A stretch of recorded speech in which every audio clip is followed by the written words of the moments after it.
All right. I hope you guys can hear me now. So my name is Ludwigvonkoopa, and today I will play some Dragon Quest Heroes for you. So this game came out, I think, 2015, and it is some kind of a spin-off title to the Dragon Quest series. It has been released by Square Enix, but developed by Koei Entertainment, who, when you're familiar with the Samurai Warriors and Dynasty Warriors games, it's the company that made all of those. So the gameplay here is pretty similar to that. It's a pretty hard monster basher.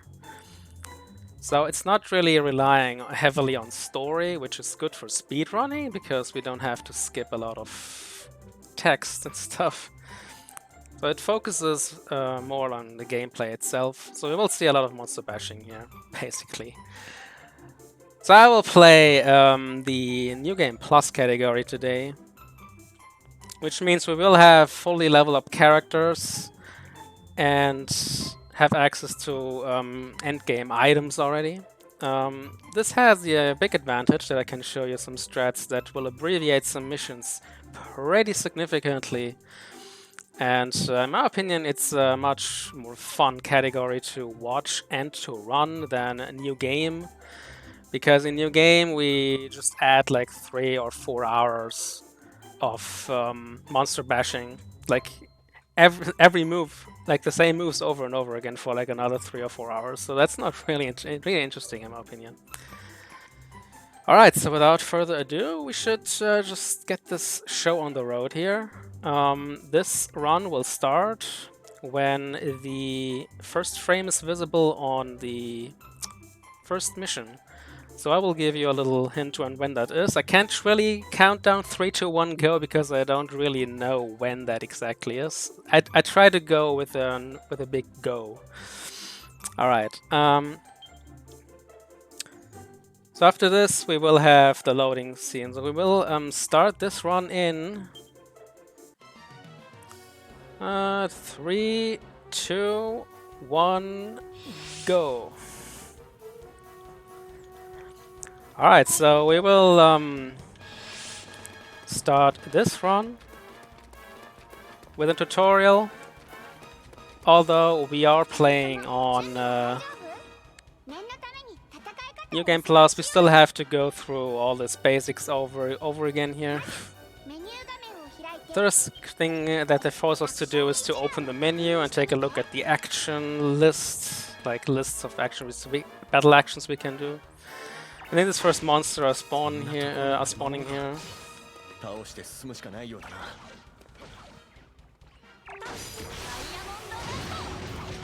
So I just bash 4 times and then use this cold fission. This takes care of them in the fastest way. First 2 times it doesn't really matter because Helix is talking over and over again. So now it teaches us how to do combos, like this Frost Slash and the Blizzard Slash. And then the next wave of enemies spawn right here. We take care of those. Thanks for the good luck in the chat, and I also hope you have a wonderful marathon so far.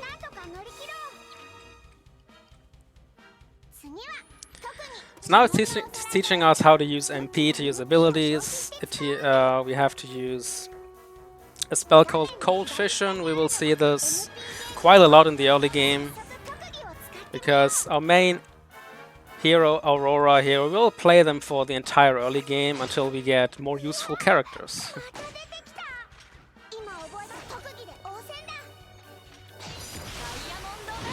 Now we'll use this Cold Fission again. This should take care of all of them, and that lets us progress. So yeah, this is pretty much a Musu reliant game. We don't have the Musu gauge yet. We will get it in the after the next mission is done.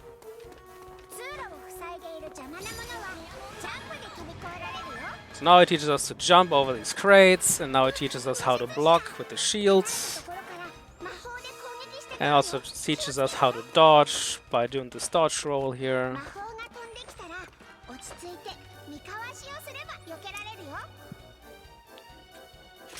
And now I have to defend once, and now we're pretty much good to go. There's a little skip we can execute here. Let's see if I can get it. It's kind of precise already, but we can skip having to learn how to break bottles and how to open treasure chests. It's actually something we can skip if we maneuver quite precisely around this area here. We clear out. Oh, that was not really good. We clear out these enemies, and then hopefully we can reach this enemy right over there. Oh no, that was not it. So if we get too close to the treasure chest, it will trigger like the sequence where we have to let Helix talk to us and teach us how to use it. And also these bottles, if we get too close to these, it will trigger another cutscene. I will skip both of them, although I needed like 2 tries to get rid of the monsters, so It didn't really save that much. So this is the end of the first part of the first mission. Technically, it's still the first mission after this. It's also kind of an annoying mission. It might be one of the most annoying missions in the game already, because we have to wait for enemies to like walk through the door, and I haven't really found a consistent way of like forcing them to do that yet. We have a lot of monsters here. We can just clear them out with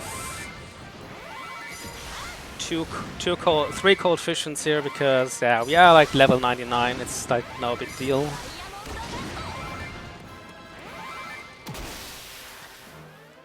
So the thing I think we can do to speed things up is we can reach out for random item drops of the enemies, like this one over there.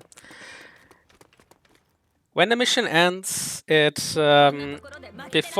the game continues, it forces all the items to be automatically picked up one after another. So the more items are lying on the ground, the more time it takes. So if we can pick them up by ourselves while the mission is still going, this will in the end save some time, like half a second per item or something, and it can be pretty significant over the run. So we'll try to do that. So this is the second part of the mission. So now our little friend Helix here, he got caught by some monsters. Sometimes he takes pretty significant amount of damage here, but I don't think he's in danger anyways. At this time it looks like he's... yeah, one monster hit him there. Not really a big deal. So the best thing that I found so far is if we just run away now, like into this corner. So we're also forcing our party members to come to us. And this most of the time forces, like these enemies over there, we cannot really do anything beyond that gate, and there are a lot of enemies coming through the gate very slowly. So by staying away there, it looks like... yeah, it looks like it kind of worked. There's still some here. We cannot really go anywhere further than this. So now we hope that they finally come through here. Okay. That was not the most terrible, I believe. The most terrible mission one. So now we didn't have to wait for any items to get picked up, because we picked them up all by ourselves.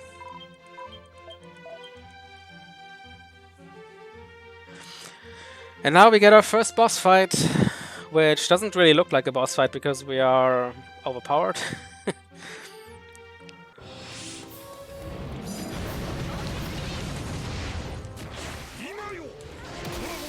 And that's it for the dragon. This dragon is actually pretty terrifying if you play on New Game, because you don't have a lot of HP at the beginning. And if you get hit like 2 or 3 times with this big fire breath, you might already die. But of course, at mid-level 99, this is really no place to die here.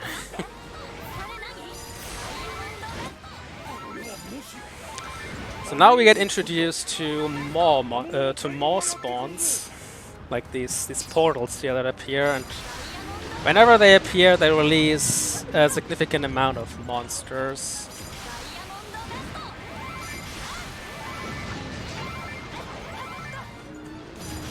And these monsters are spawning pretty much endlessly here.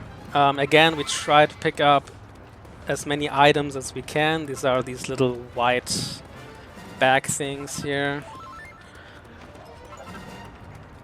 But this mission is on a global timer now. There's really nothing to speed it up.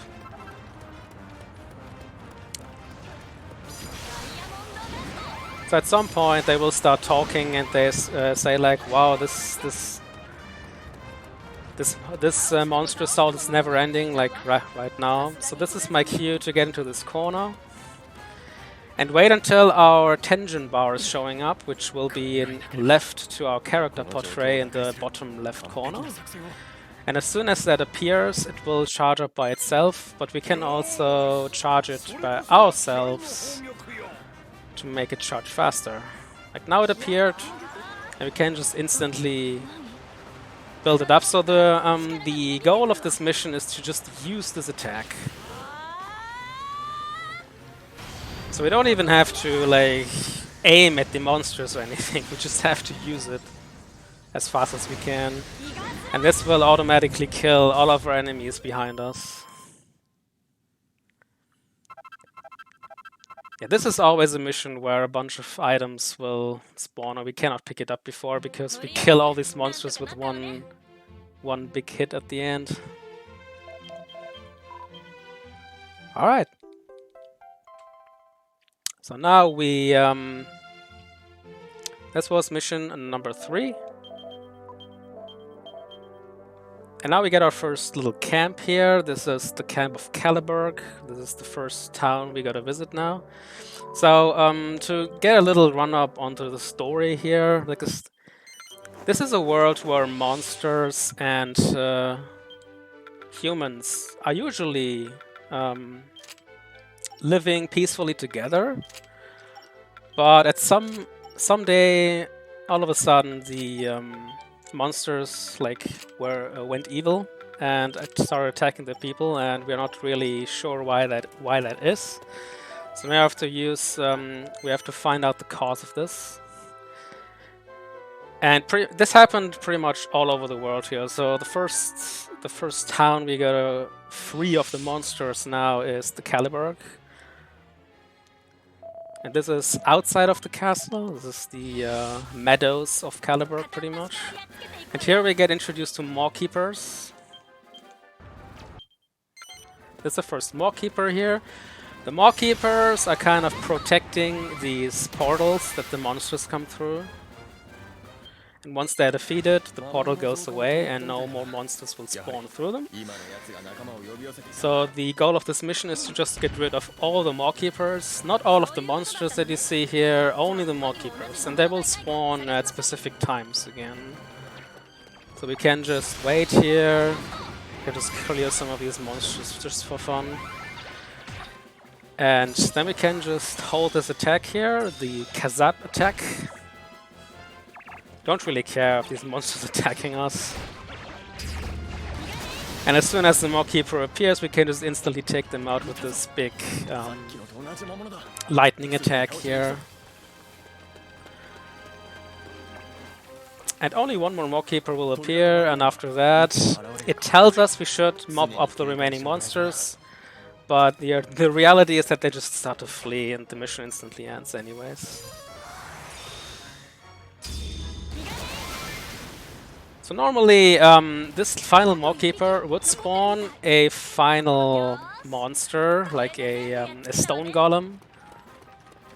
But if we take out the Mawkeeper quick enough, it never spawns, and all of the remaining monsters will start to flee. Which they should do in a couple of seconds. Yeah, now they're beginning to flee, and we don't have to do anything anymore. And the mission just ends. So this is the cool thing about New Game Plus. We can just instantly take out Mawkeepers in the early game to prevent a lot of monsters from spawning and speeding up the mission significantly.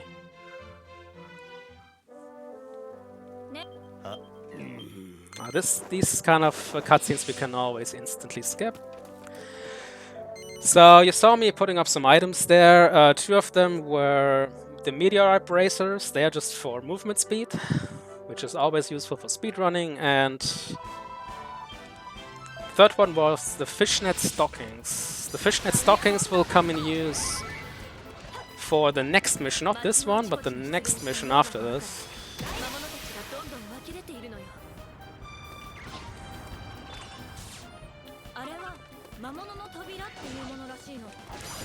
Because this will be one of the few missions in the game which will have some boggy terrain, like some muddy grounds, and usually if you just go over them, it slows you down to like 10% of your movement speed. But with the fishnet stockings, if you have them equipped, it doesn't slow you down at all. So we will put them on just for this mission, and after that we will replace it with another meteorite bracer for Aurora. Okay, I think there's no more items. So now we mopped up the monsters, and now we get introduced to the spellcaster. It's this apparatus here. And it's pretty useful. Most of the time we will encounter it, because we can shoot it like 3 times before it has to recharge, and can mop out a big chunk of monsters, or kill even kill greater monsters for the late game. But here we are pretty much forced to just use it. So now we have to just enter it and try to hit all of these monsters. Hopefully nothing will survive. Nope, that's everything. So now the mission will just end. Of course there are some items that are that just dropped. 4 items is okay. Sometimes it can be up to 10 items or even more. That would be bad RNG. We don't really want any item drops, we don't need them for the run. Because we already have all of our equipment ready to equip them onto the characters, so...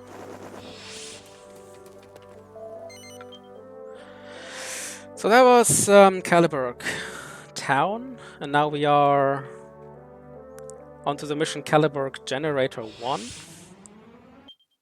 So we have to protect. This is a protection, the first protection mission where we have to protect a generator from getting destroyed by the evil monsters here. Oh, they survived. Oh, that's interesting.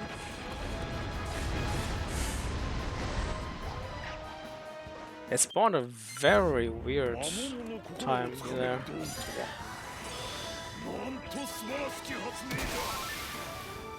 Alright. So the Maw Keepers always drop a gold nugget here. This is a guaranteed item drop, so I always wait for it to drop to quickly pick it up.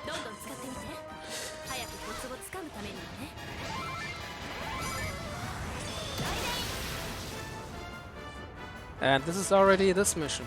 Oh, there are a couple of more items here. One more item. That's fine. So this introduced the protection missions, like if the objective that you have to protect gets destroyed, you fail the mission, you have to redo it.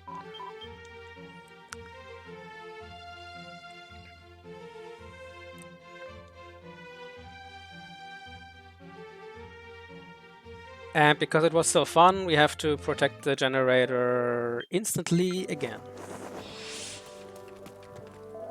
With a mission that lasts a little bit longer, now we have to now we get introduced to monster medals. Now we had monster medals in the last mission already, so we got introduced to monster medals. So sometimes from now on, when monsters get killed, they can drop these little medals with a picture of them on it. So and if we pick that up, like the one you see right there, if we pick that up, we get the game pauses for a brief moment to show us what this monster medal actually does. So in the end, we want to pick up as least of them as possible to have the least amount of forced pauses. Some of them are actually quite useful, like later in the run. But these ones are not. These ones just waste our time if we pick them up. So now, at a very specific time again, the next Maw Keeper will spawn. I will just again wait on the end of this staircase here and cast this Kazap. This will take out the Maw Keeper instantly, and again, if we kill the final Maw Keeper fast enough, it will prevent the final monster spawn.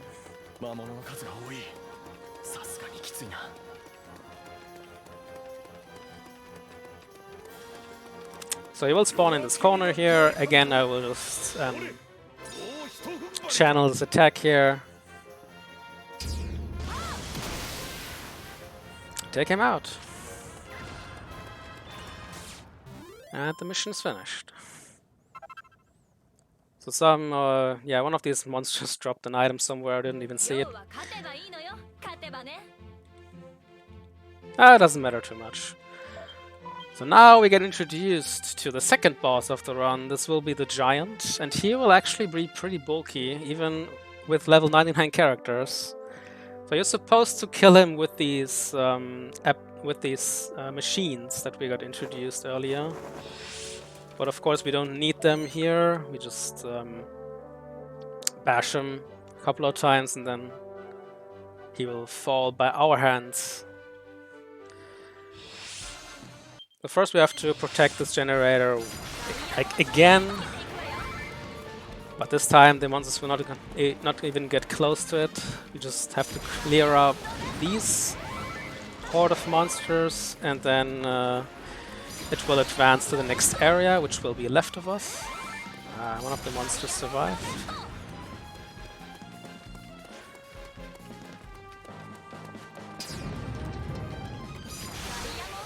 Now we just go here, clear up these monsters.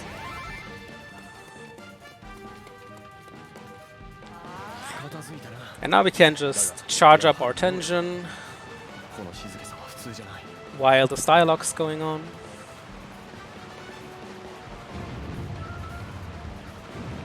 And now the Giant will instantly appear. So the reason why there are no cutscenes is because this game has the option to turn them off all automatically in the Steam menu. So that's why we don't even have to skip them. So you see this Giant here, he actually takes a lot of hits. So we want to bring up the tension as soon as we can, so now we are in tension mode. And this guy will now receive a lot more damage.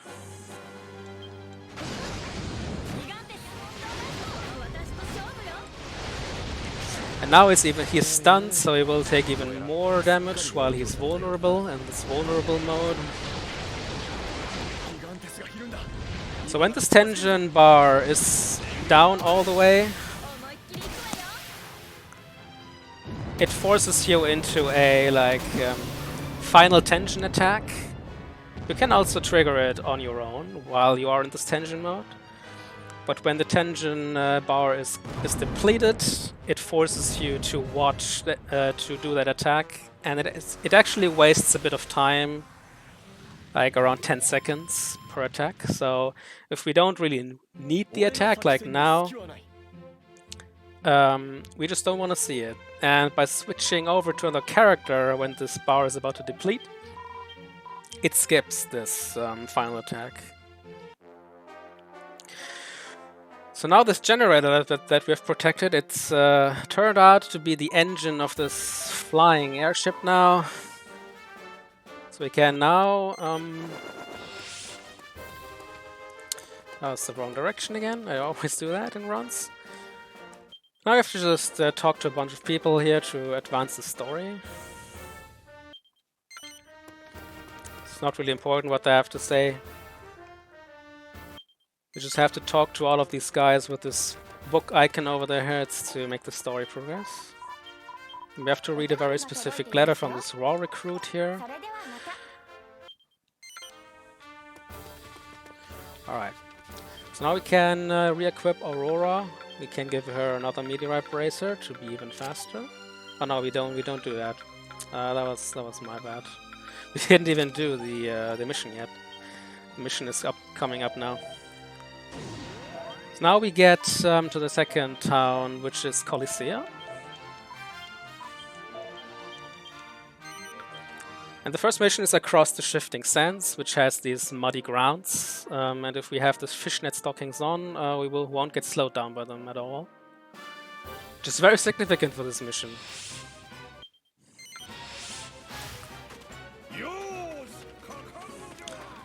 So this muddy ground here would slow us down to like 10 or 20% of our movement speed, which is really, really annoying. So we don't really want to do that.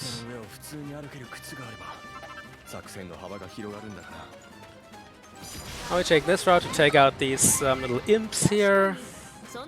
And then we have this golem.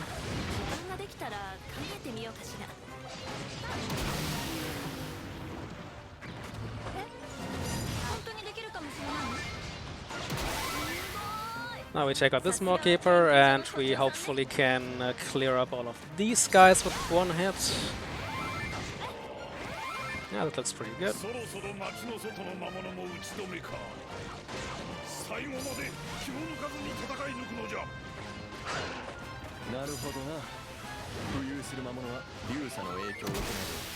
Okay, that was pretty quick. I didn't even get the message yet for the final wave to appear. And that was also only 3 items. That was also pretty good. RNG here.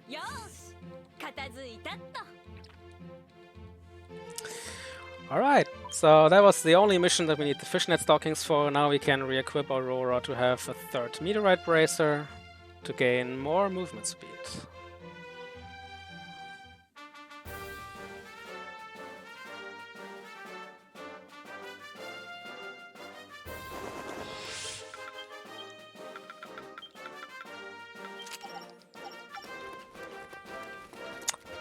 And just head to the next mission. This is another protection mission.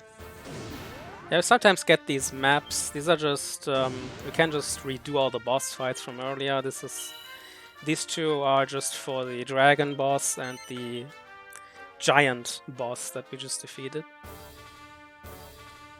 But yeah, obviously 90% we don't need to do that. So now we have to protect the mayor of the city.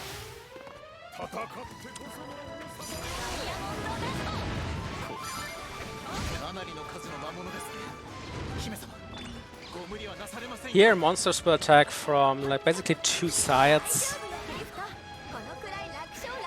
So if we don't act quickly enough, he can actually get in danger, HP wise. I cast one behind me for these last 2 zombie enemies.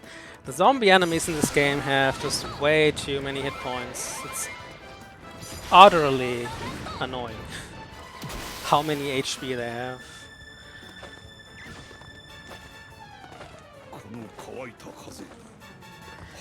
So now we just cross the staircase here and kill this Moorkeeper.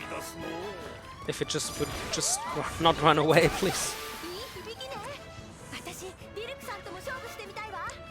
I have to kill a decent amount of those guys here. That should be fine.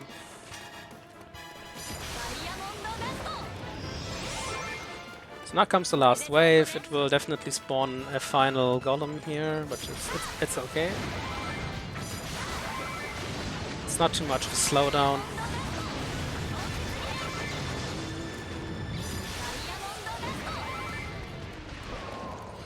So then this mission, you know, not only have to defeat all the Moorkeepers, you also have to defeat a certain amount of monsters to make the rest of the monsters flee.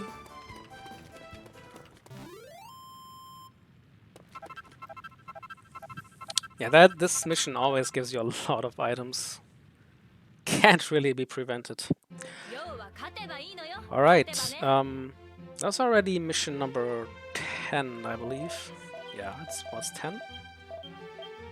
So now we get introduced to the most annoying protection objective, which is the leaves. Like this big tree is called Yggdrasil in this world, and it's like the source of all life and whatnot. And sometimes it spawns its leaves in certain areas, and now one of these leaves has appeared, like right here. And the monsters love to destroy these leaves or these roots.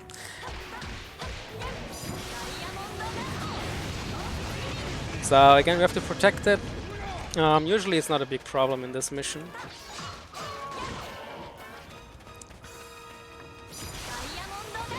But if you play this game casually, it can sometimes be quite annoying to protect these.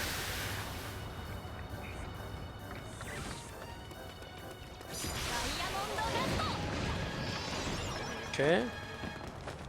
So next mob keeper is right here, and we will take a quick detour down this staircase to mop up a significant amount of these monsters here. We don't need to kill all of them.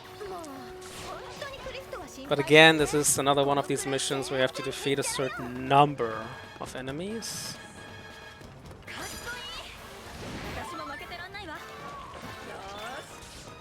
So we just kill as many as we can without having to real stop in our tracks. And we just hope that it will be enough.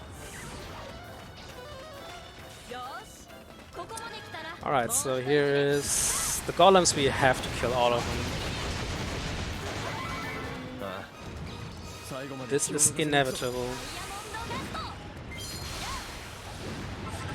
So now it will tell us at some point that a great saber-tooth cat, or great saber cat, has appeared, but yeah, it hasn't spawned at all.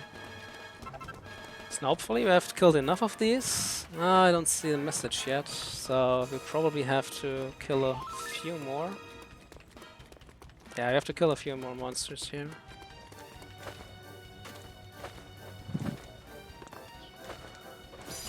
Maybe this will already enough.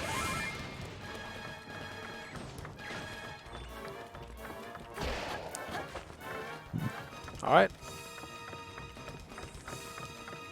Oh, this monster over there, this is the cause of it, I believe. Yeah, okay, if there is any monster near that, like this, in this radius of the Yggdrasil route, this message that the monsters will flee will not appear in this mission. So, if one of these monsters slip through, like this heel slime just did, it delays the mission, and that was a little bit unfortunate. But it happens sometimes.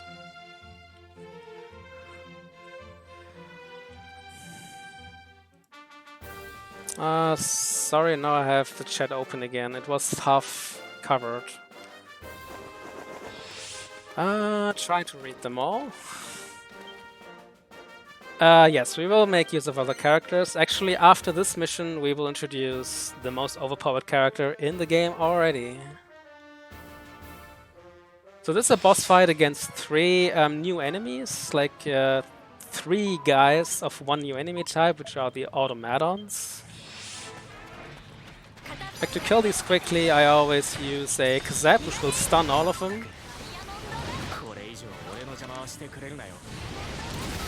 And then hopefully this will be enough to kill them quickly enough.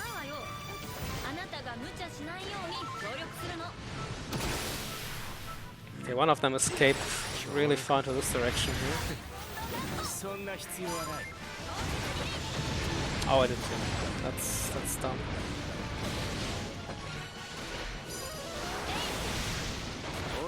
Yeah, that was kind of a slow boss fight here. Also unfortunate that these two of them were spread out really far from each other. So now we get introduced to the new character Terry.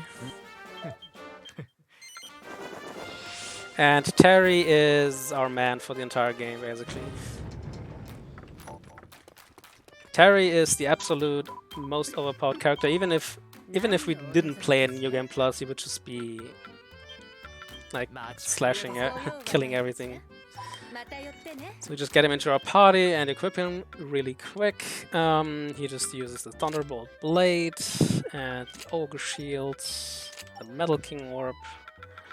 We equip him with the Mighty Armlet, the Dogged Collar, and 1 Meteorite Bracer. So Terry can just annihilate boss enemies, basically. Again, we have to like read this letter from the mayor. Oh, not again. And we have to talk to Isla.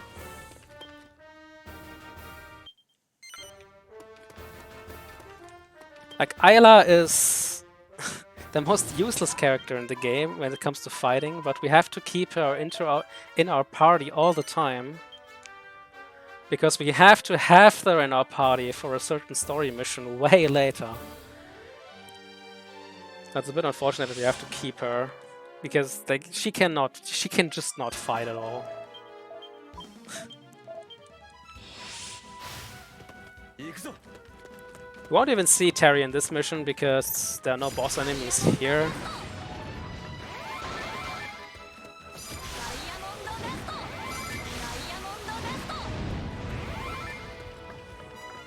One enemy survived. Hopefully this will... Oh no, I have to kill them. So these enemies here are quite annoying because they put up their shields whenever you're near them.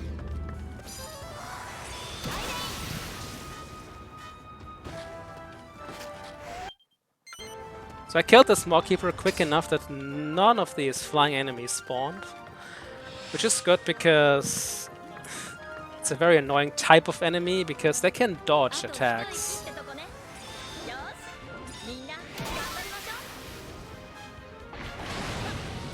Okay, now we actually see him in action anyways. Okay.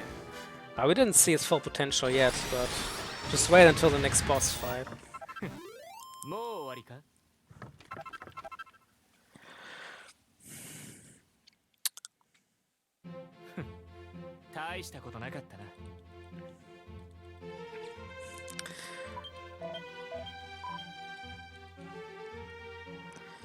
Yeah, Ayla is just the inventor character here. She invented basically these monster metal things.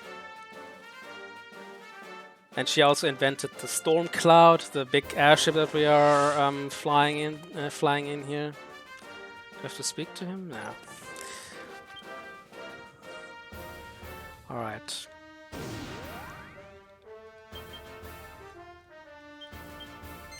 So now we have Gruesome Gate Crashers, which is just another monster mopping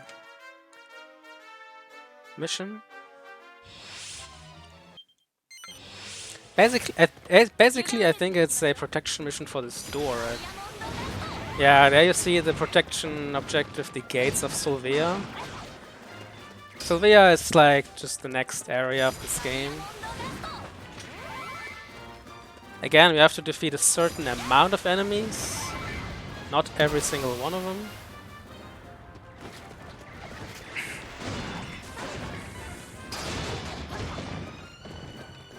So we just leave these guys there.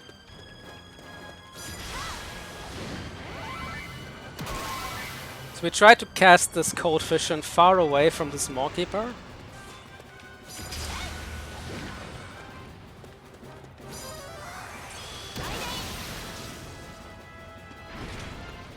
Because when we get too close to him, they will actually start putting up their shields, and then they will block every attack that comes in from the front. So we try to not make that happen. Okay, so the monsters are fleeing now. Now we will see him in action actually, because it's a little bit faster to use him instead of the Aurora with her meteorite bracers. Because Terry has this attack here. And this is actually the fastest form of movement in the game. And funny enough, like the way that I learned about this was because when I was doing a run of this at the Dragon Quest marathon, like 2 years ago, I believe. There were people in the chat who were complaining about, like, why do you not use Terry for this? Because he's way faster. And I was like, no way he's being faster. He doesn't have, like, why would he be faster? And then after the run, I just looked into it, and yeah, he actually is faster with that. So that was basically the community punishing me for not knowing about this. So it speeds up certain missions later in the game. But now we get introduced to 2 new characters, which are Jessica and Yangos. They're going to different directions here. We have to pick one, and then the game will close. The game map will close onto the one that we've chosen. And again, we have to protect all of these houses from getting destroyed.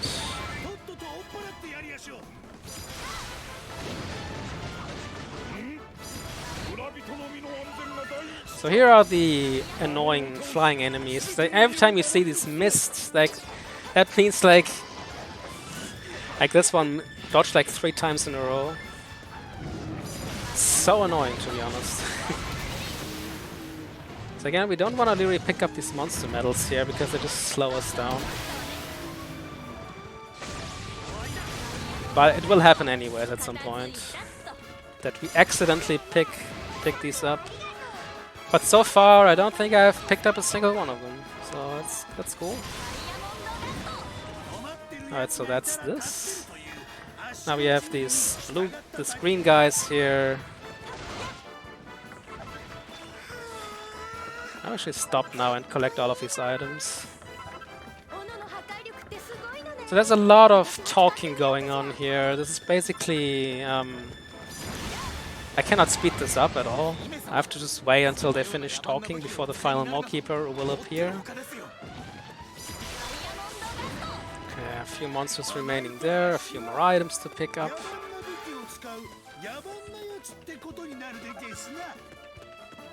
Okay, do we have any more items here? I think I saw one, yeah. 2, 3, 6.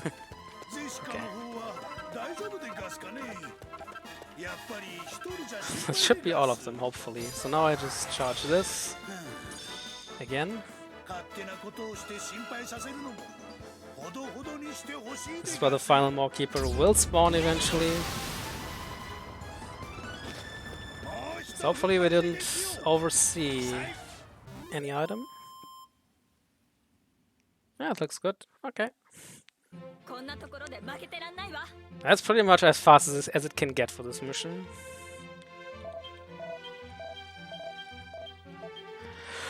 Alright, now to the most annoying and, would I say, technical boss fight in the game.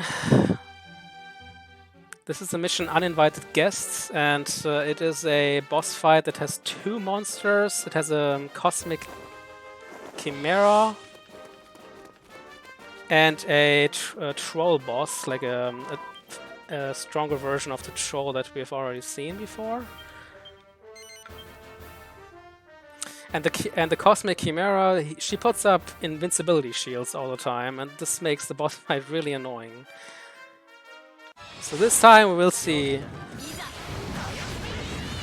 Terry in action, and you see with this combo he just blows through these HP bars really quickly.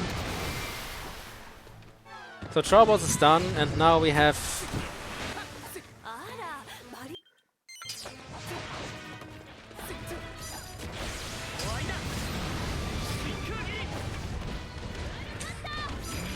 okay, I have to really be careful here.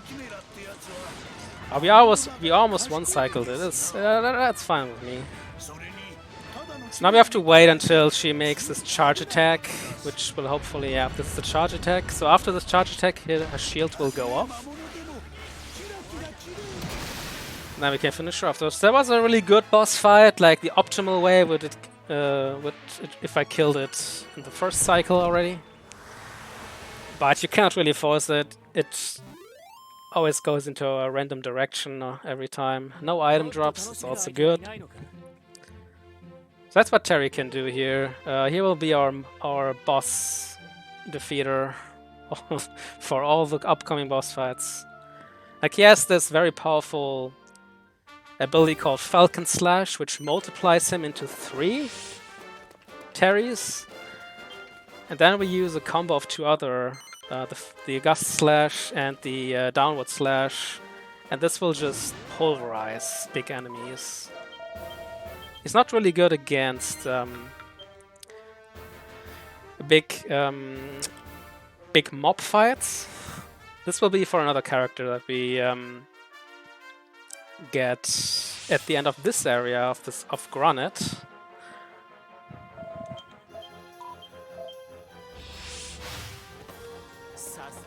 So Granite is the next town. It is the town of the dwarves. And of course it also has been infested by monsters. So here we will make use of Terry's dogged collar. Like, remember we put on the dogged collar item. What it basically does is it allows us to ignore enemy blocking. So even if these guys have their shields up, Terry can just hit them anyways. Which is really, really useful. So we just try to defeat these guys as quickly as we can. We don't really care about item drops here because monsters will just fly around here, they will fly behind us, and we don't really want to like stop in our tracks or even backtrack to get the items. That's not really worth it.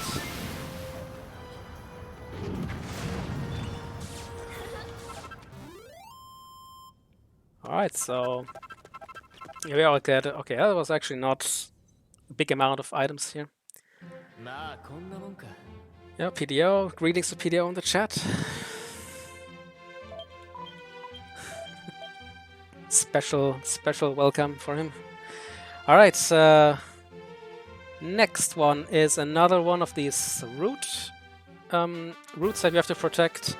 And it's actually quite a scary mission if you do it on new game.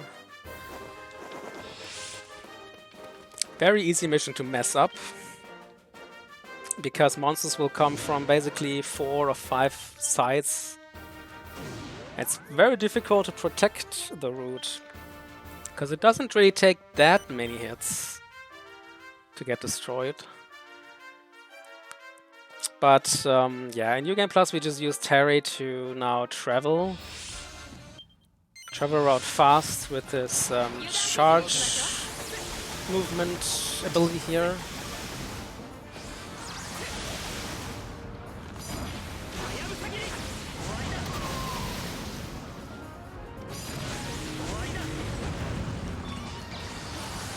Ah, now we picked up a medal that I don't want, okay. It always happens at some point. It basically spawned right inside of us, so we had no choice but to pick it up. Okay, now we use Aurora to like get these guys away from the root. You see, it already has taken a significant amount of damage there. So if you didn't stop these, this will fall pretty fast.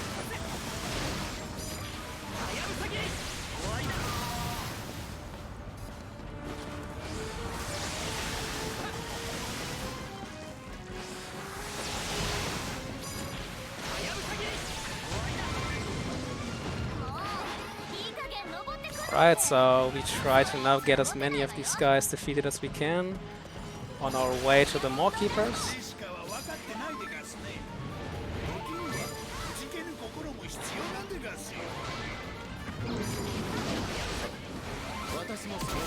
Okay, this troll is kind of in my way now. I got the Maw Keeper anyways, it's fine.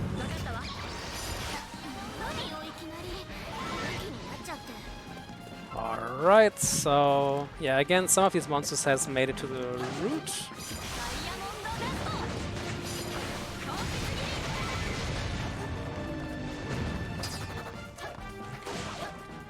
And now they are fleeing.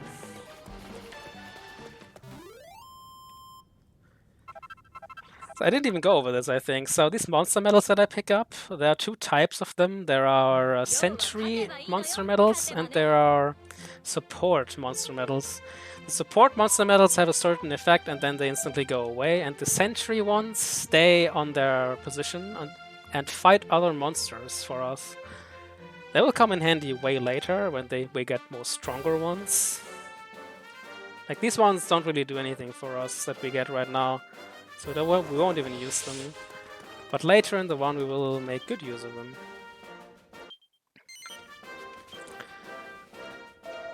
So now we have the Chamber of Danger. And now we have another protection mission, and we also get introduced to the next 2 characters, which are Bianca, the archer, and Nera, the mage. Sadly, Nera is completely useless in the entire game. It's like the worst character ever. Not even kidding, she's just so bad. Just by design, she is so goddamn terrible. But Bianca will be quite useful for the rest of the run, because she will be our mass monster destroyer. Like Terry will still be there for the bosses, but if we have a big mob of monsters, then Bianca will take care of these as soon as we get control of her.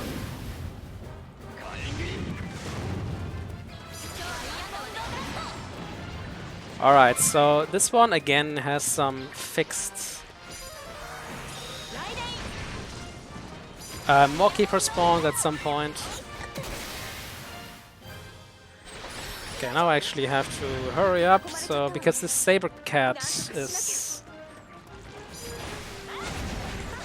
hacking Barrel into pieces here.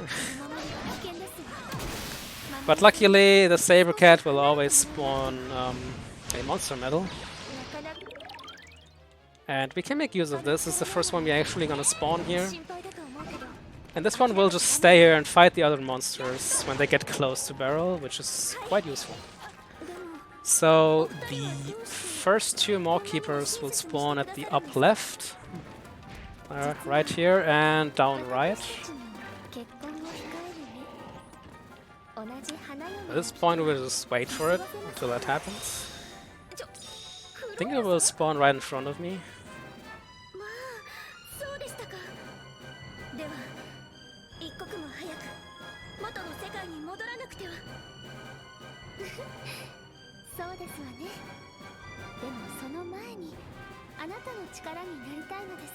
There's a lot of text going on here, I can't really speed that up.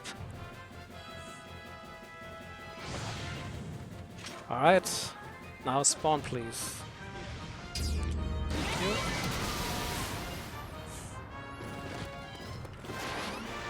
Now we will again make use of Terry's fast way of movement.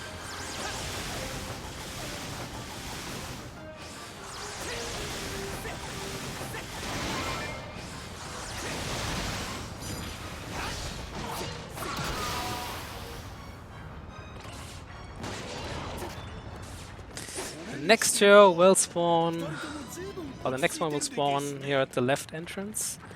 But let me see if I can kill this guy real quick, because he can be a pain.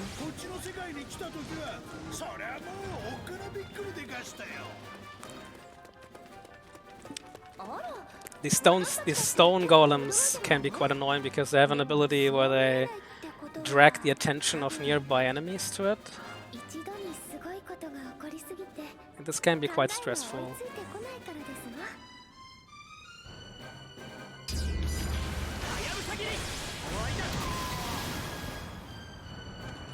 Okay, then we have now down right.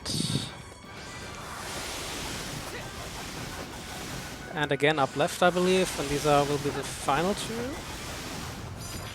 if I'm not mistaken.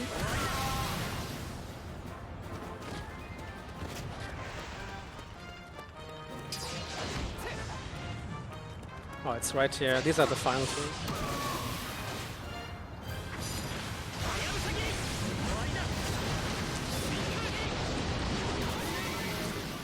Now we just kill this troll, and after that we hurry to the final Maw-Keeper, and we get introduced to Hexauruses, which are very annoying enemies. Because they can knock us down pretty easily out of our combos. Slow us down.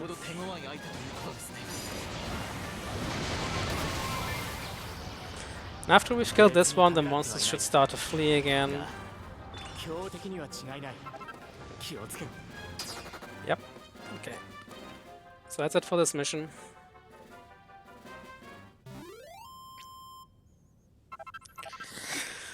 There are some gold gauntlets that I don't pick up because it's actually slower to pick them up.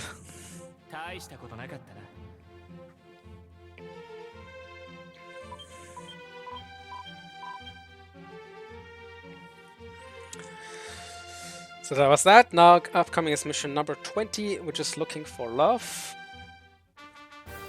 This is not only a protection but also a follower mission.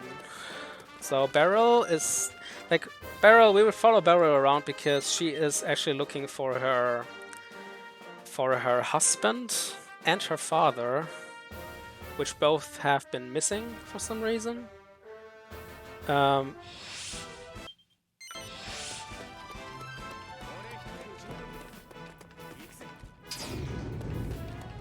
So we have to try and find them.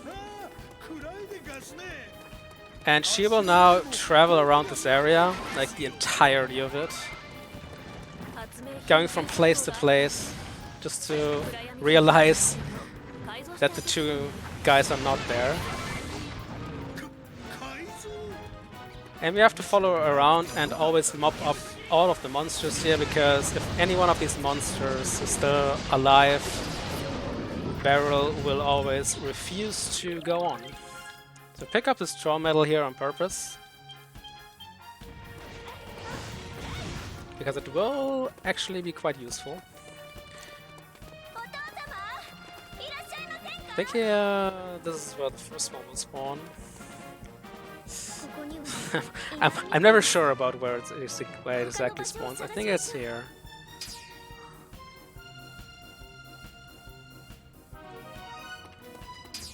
Yes.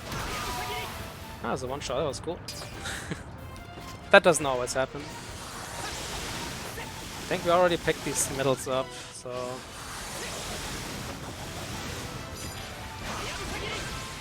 They will only interrupt us if we picked up a monster medal of a certain monster type for the very first time, so if we pick up any more of them, it will not slow us down at all. Ah, we actually missed one of these monsters there. That's not a big deal. Now we actually spawn this guy. And it will take out the Gatekeeper from very far behind.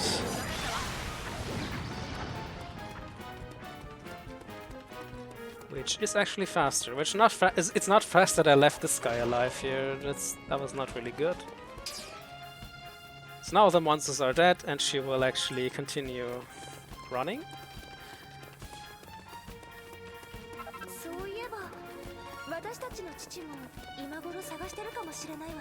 So now she will head into this area here.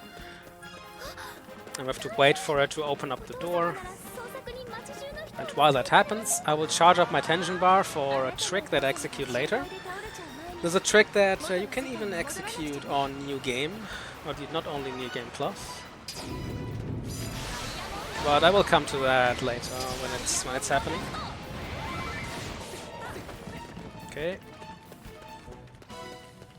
I will not switch to Terry here because Aurora can take out these waves of monsters way faster than Terry can. We also didn't get bad RNG. Sometimes there can be a rare enemy here, a metal slime. And the metal slimes don't even attack us, but Beryl is still afraid of it because it's an enemy. So we have to clear it out, and these metal slimes, they are running away from me all the time, so it's very annoying to kill them. It's very bad RNG if that happens. Oh, I have to charge up tension.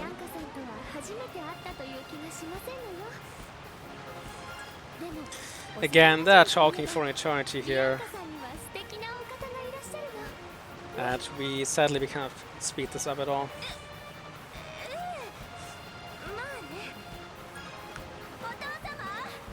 Yeah, whenever Beryl calls for her dad, the next wave of monsters will spawn.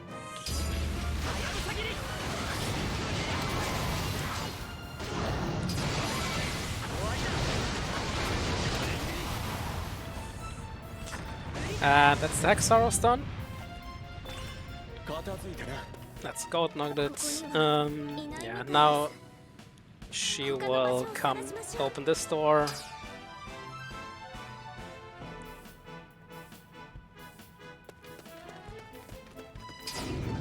And now she will head up all the way over there. And luckily we don't even have to follow her, she will do it all on its own because she has Bianca and Nera following her automatically. We can't just wait here because the monster will spawn exactly at this position whenever she calls for her dad next time. Let's try it now.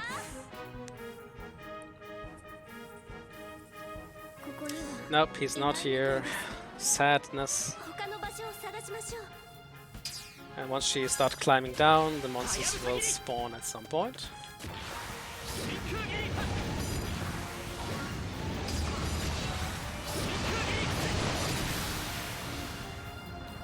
We make quick work of the mech and the Gatekeeper.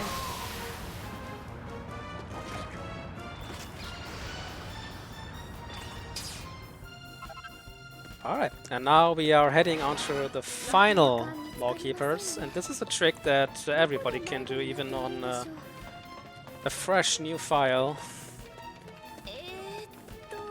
So when I hear a certain line being said, I think it's actually the next time she calls for a dad. It's right now. So I activate Tension, which will increase my movement speed incredibly. So all of these guys, we don't have to care about them, because the only thing we need is we have to clear out these two more keepers here, and this will be done by this tension attack here. And after these two guys are dead, nothing more will spawn, and not even that. All of these big, intimidating trolls will now just run away. They just don't care anymore. So since tension attacks are not powered up by the character's strength values, this can be done even on your game, because this will deal the exact same amount of damage in your game.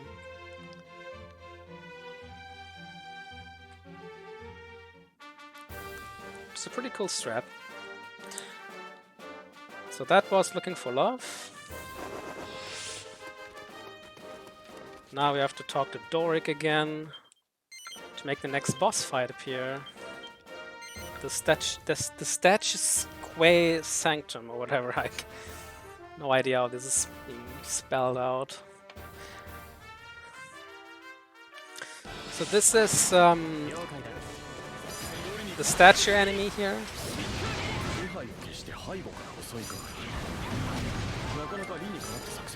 As you can see, like, Cherry just doesn't care about any of this. He just instantly takes them out.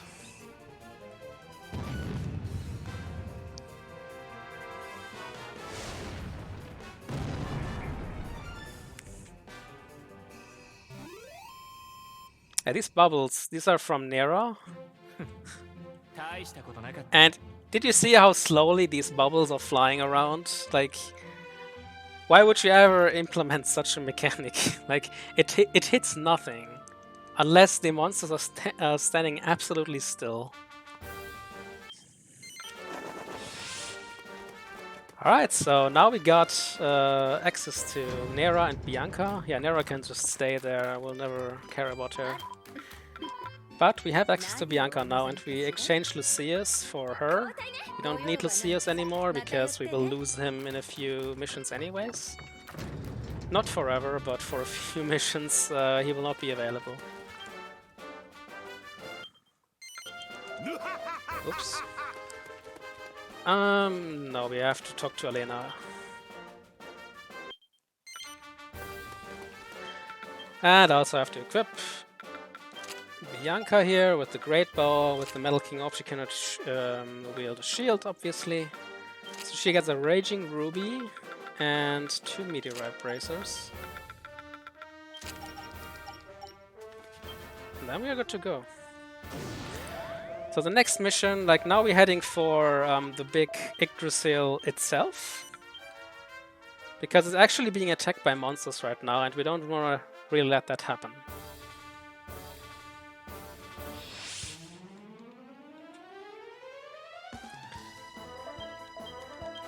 And now you see why Bianca is being. So she has this ability called Rain of Pain.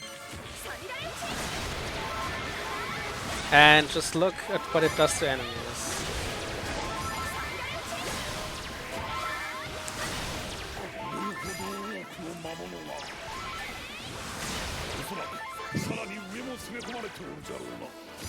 Okay, all of these enemies are already dead now.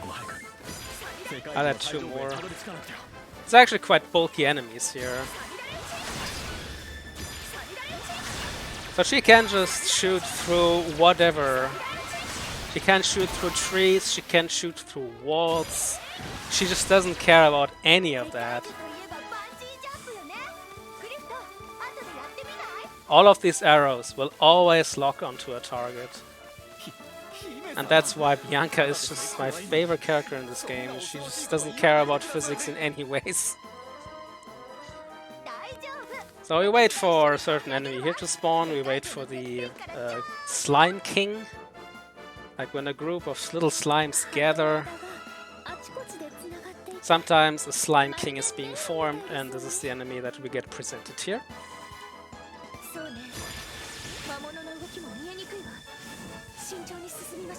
Let's charge up this attack here until it actually spawns.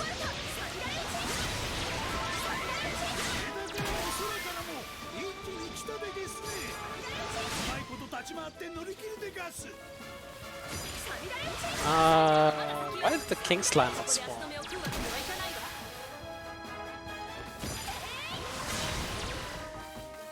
Huh. The Slime King didn't spawn. That's weird. Was it because I was standing on the spot where he was supposed to spawn? That would be quite... Again, it tells us that a certain monster has appeared, but nope. Mawkeeper died too quickly. Okay, that's actually quite interesting. I guess I will look into that even further. Like, standing on spawn points will not make them spawn? That would be quite useful, I believe.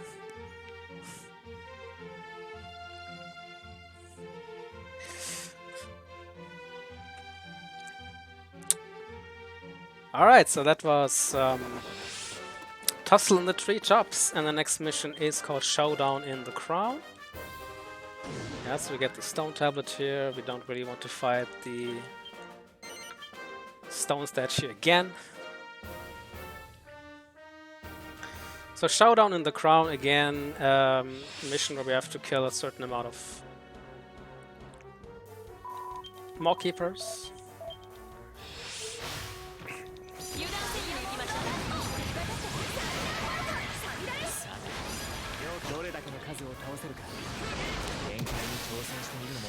We'll actually pick up one of these. This is the King Slime that I was talking about. There was supposed to one of them spawning in the last mission too. But it just decided to not spawn at all.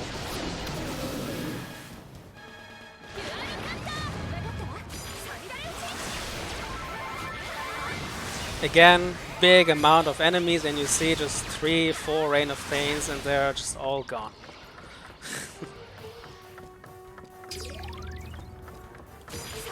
So these are the little monkey enemies. They are pretty annoying because they have attacks that can send us to sleep or freeze us.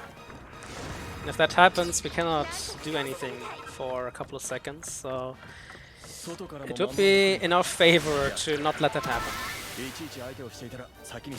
That was quite a big number of crits there. That's impressive. Right.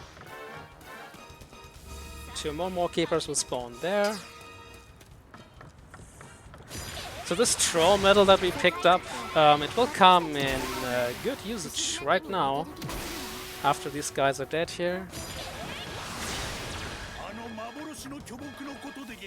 So now a final Mawkeeper will appear here, but this is actually the first Mawkeeper that we cannot really one-shot with any of our character abilities. And if it lives for about 2 seconds, it already spawns the final monster, but this troll medal here, he can do it in one shot. So just pick them up just to do this and not let the Hell Gladiator actually spawn.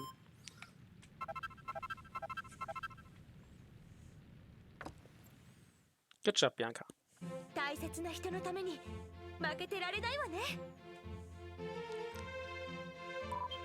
Alright, so that is Yggdrasil almost done. Next one is the next boss fight.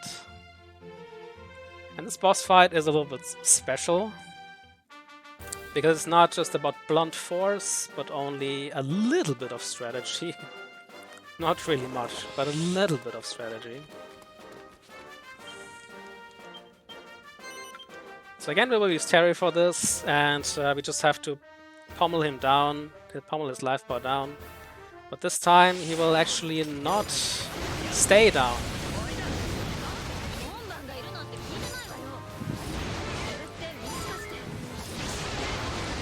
Like this is easy enough. But once he's down, the mission does not end, and instead he will come back to life. And once he comes back to life, he won't get damaged anymore from anything. So we have to hit him with a certain amount of hits, usually, to make them, to get him into get stunned. And then we have 3 hits to knock him off the edge. Like this edge over there. So hopefully we can make that happen with his tension attack. Now we go into tension mode already.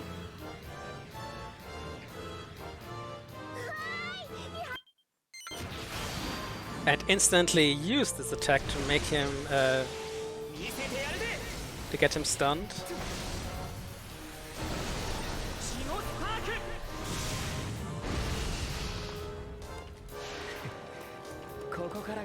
And this is 1, 2, and 3. Okay. He kinda glitched through the floor there, but that's fine enough. There's a faster strat for this, but it's ungodly inconsistent. I only got it 1 time in a run so far, so that's not marathon safe at all.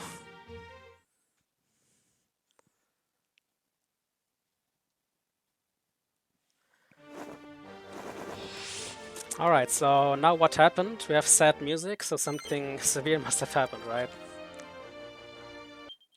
Yeah, something happened because Lucius is now gone.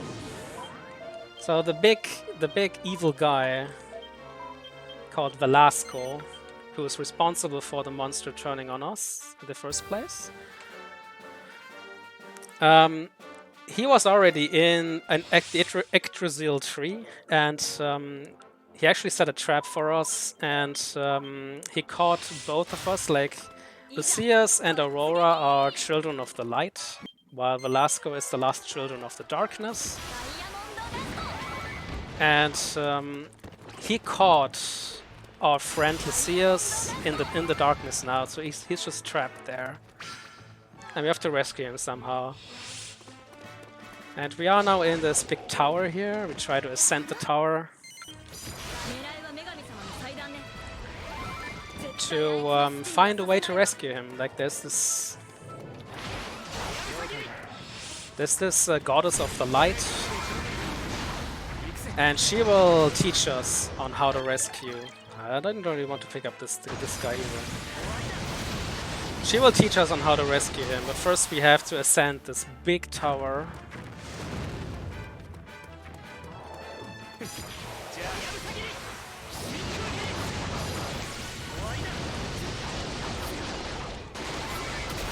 So I have to just defeat the Hexauruses here and then use these teleporters to run around the area.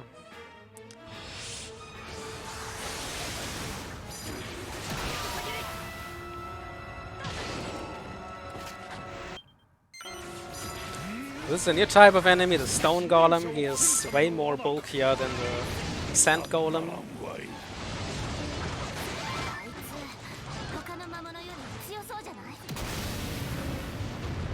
Okay, that was interesting as well. I didn't see the slowdown.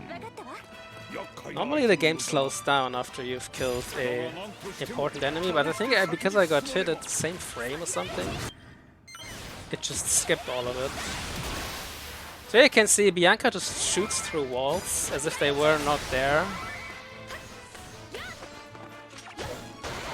I have no idea how something like this can be overlooked, but I guess it is a feature then.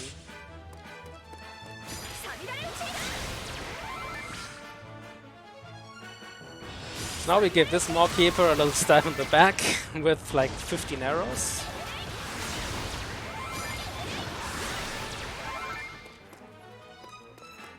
Okay, that's this. I guess there are a couple of enemies left in this room. 2 more enemies. Then we are done with this area. I'll pick up this item here real quick.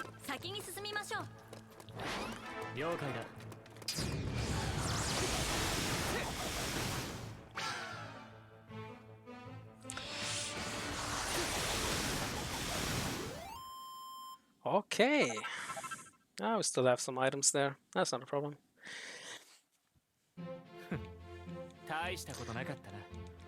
Alright, so now sadly we are going onto the Resident Sleeper mission of the game. I'm sorry for everybody already, but this mission takes forever and we cannot really speed it up because it goes into phases where we're slowly ascending the tower.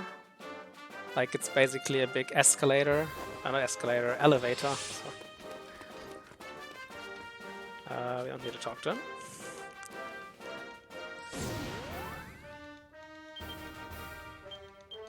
We can still speed it up a little bit, but yeah, the speed on where it's elevating, it's really slow.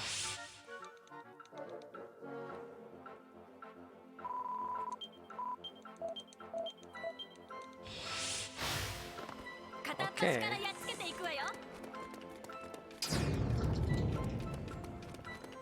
Now we have to hit the spot here, and then we can just charge up some tension until this thing is stopping for the first time, which will spawn the first wave of enemies.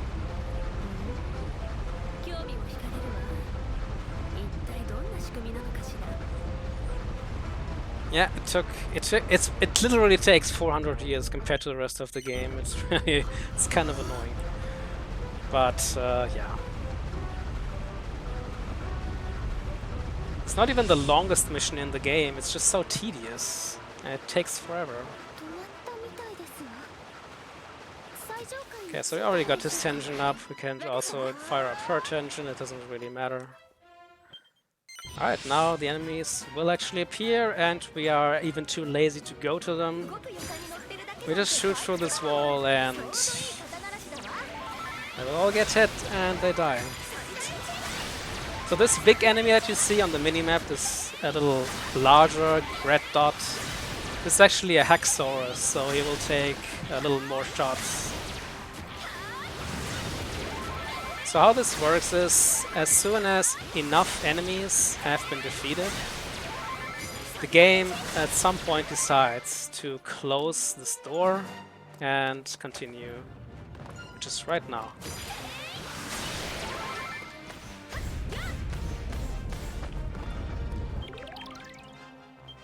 Alright, now we can actually just for the fun of it, summon one of these guys here, which will take care of a few enemies. They also have names, which are randomly generated, and are kind of fitting the monster types most of the time.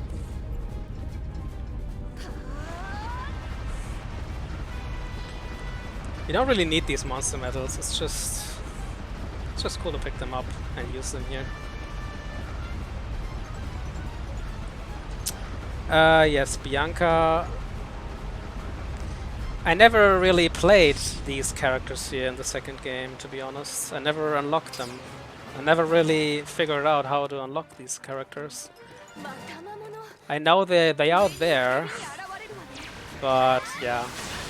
Like, there are other characters with basically the same ability sets, and I think in Dragon Quest Heroes 2, there's another archer character. Who was it?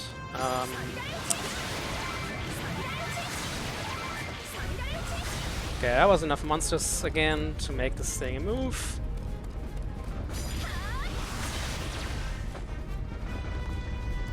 And let's just let this guy fight. Oh no, never mind.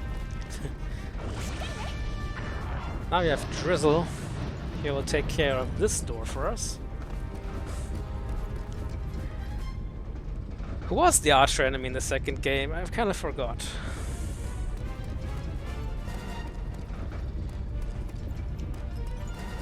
Oh, they're only available on the online combat. All right, I never did that.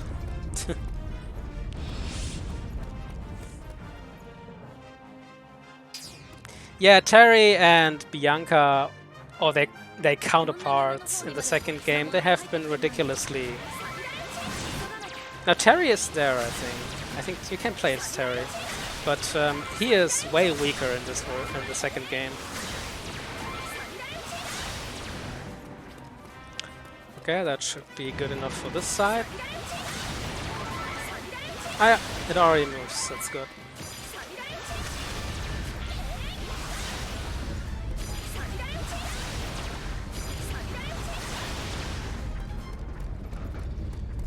Oh, come on, you can do it. Okay, let's watch this epic showdown here. Can Drizzle make it? Can he actually do it? That was just a stun. Now slash him into pieces. Ah, it's a stun again. Oh, come on, it's the epic battle of good versus evil. Yeah, he did it! Good job, Drizzle. And now you get him as a companion. It's Morley.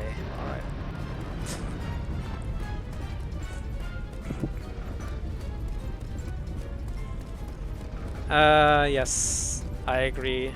Aurora is... It's just a better character, like, overall. So now we get introduced to a new type of enemy called the Hell Gladiator. We would have seen one of these in the last mission as well, but since we skipped it with our epic troll strat, this is the first time we see him now. Of course we will take carry to take him out.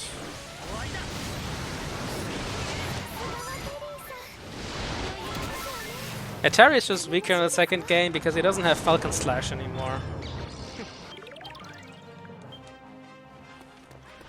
So he can have fun with these guys. Oh, that was wrong character.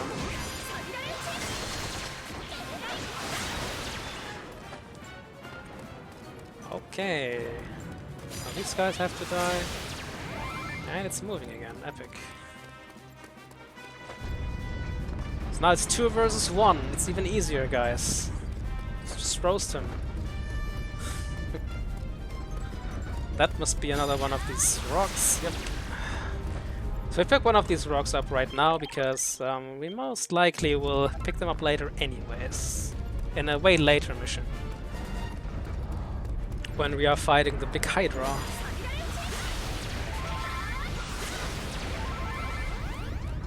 Maybe, maybe not. In my D-Rost run I actually had it the first time that he didn't spawn any of these rocks, the Hydra enemy. Get him! Come on guys, it's 2 versus 1. How hard can it be?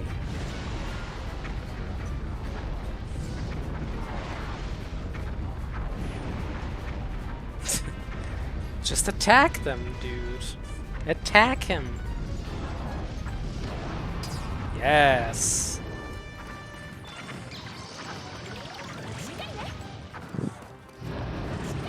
So what this thing does is, if it just explodes one time, deals massive damage to everything, and then it just disappears. So it's one of these support monster medals.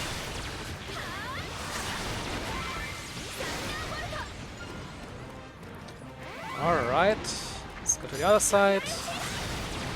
Clear up the monsters here a little bit. And hopefully make that thing move again.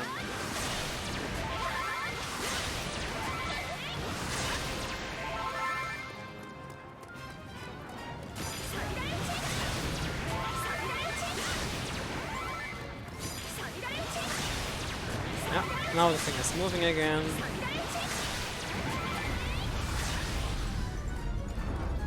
But that was the last monster wave.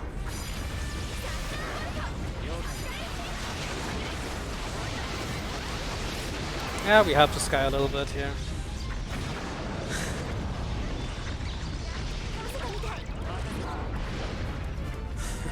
Quite a big bunch of monster medals right here.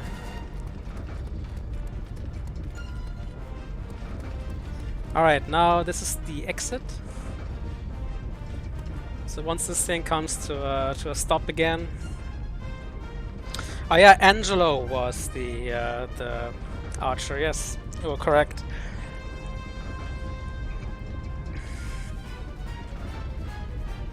That is absolutely, certainly correct.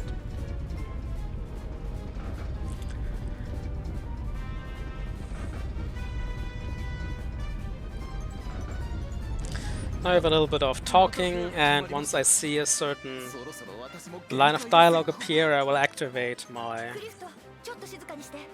tension.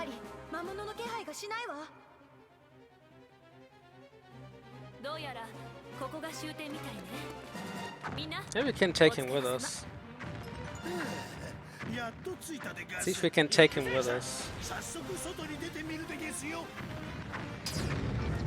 Ah, not quite. They can push these guys around pretty easily, but they will always try to get back to their original position where you summoned them.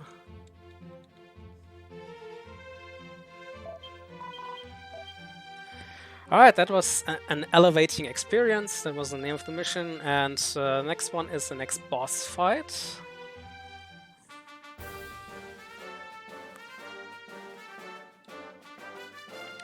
Which is called a Ferocious Trespasser. And why it's called Trespasser, you will see in a second. Because it's actually a kitty.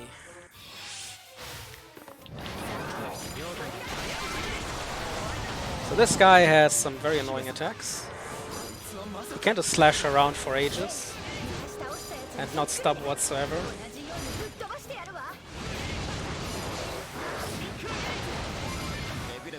Hopefully we can get him stunned pretty soon. Yeah, he's stunned now. We now have plenty of time to just slash him. Alright, that was actually not too bad. He can also like jump away 10,000 feet and then use a frost breath attack, which will freeze everyone.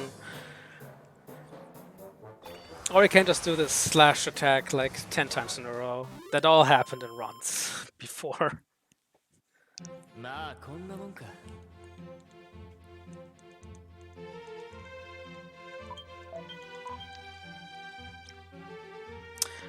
This game's post-game content was pretty... Yeah, the optional bosses in the end are pretty tough. That is correct. So now I have to talk to Yangas and Doric. So now what happened, we actually reached the top of the tower and got an audience on the Goddess of Light. And she basically told us to go here now. The problem is that just after we left the tower, it got destroyed by the main villain and one of his a very big enemy. An enemy which is available as a optional boss later in the game.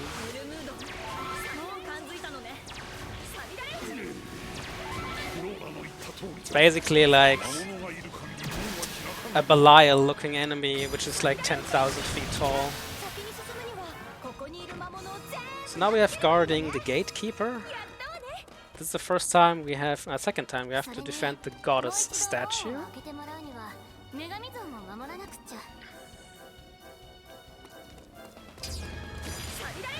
And now a certain amount of Mawkeepers will spawn at certain locations. The first one is down right, the second one is up left.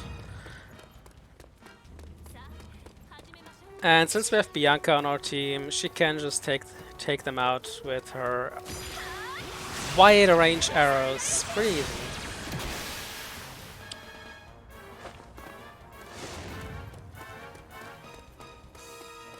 So the next one should be down here. Try to check this out with Terry.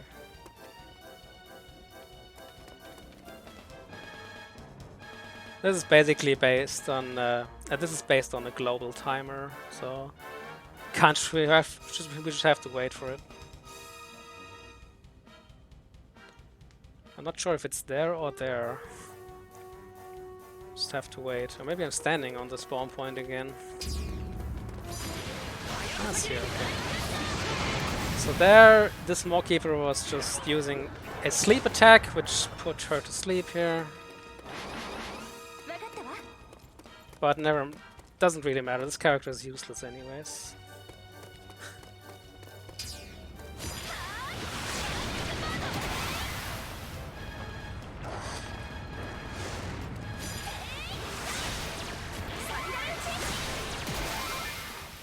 Alright, now we have down left and up left, basically at the same time. Have to wait for this guy to spawn.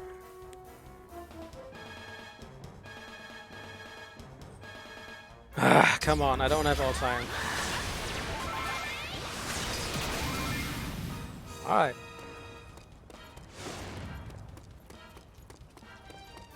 And after that, it will be one more Gatekeeper.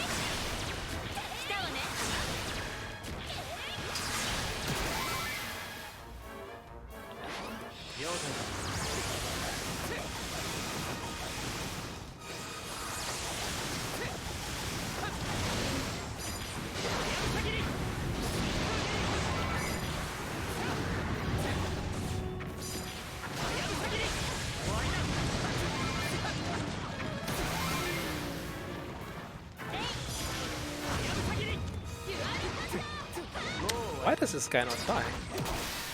Oh my god.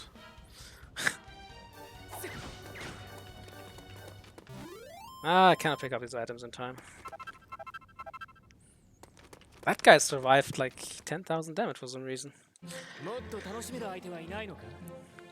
Alright, so this is a place where we have to rescue our friend Lucius.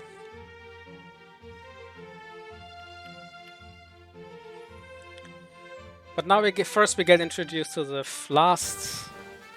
the final character in this game that we meet alongside the missions that we have to do. There's one more optional character that we won't get. But this introduces us to Maya the dancer. For some reason she just got teleported into this facility, I don't know why. First we have to take out these two waves of monsters. Excuse me. And after this is done, a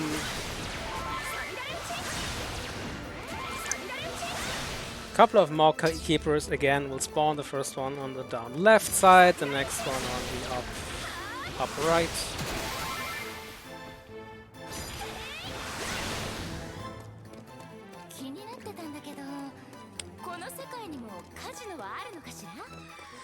So this game, I think this game is basically a mashup in case of story. Like, they brought many different characters from many different Dragon Quest games or story paths into this one game. So it's really a spin-off title at the end. So this was up left, next one will be down right, it just spawned there. So I try to do a little shortcut here by charging up Bianca's Tension.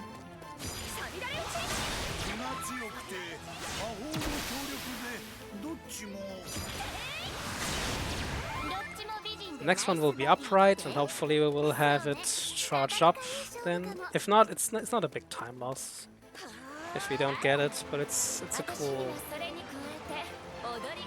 little thing that we can do here. This will not be enough, I think.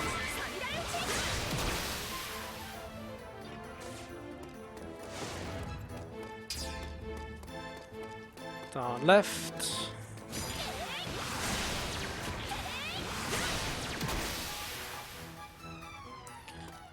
Alright, so yeah, we can still make it happen. Yeah, I think I got it. Yep. So there are 2 final waves of monsters, but the first one I skipped because I killed the Mawkeeper quick enough.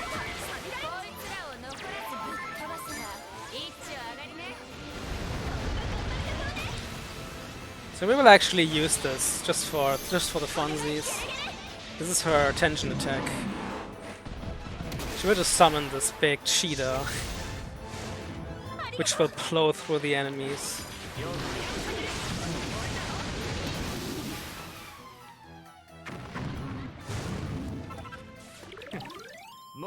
And this is Maya, by the way. This is the last character that we meet here, but we will also not use her at all, because she's just not useful enough for it in combat.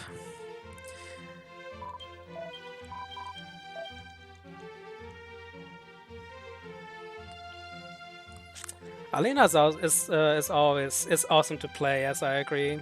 Sadly, she has nothing to offer compared to Terry and Bianca in this run. But the general style of fighting is really cool with her.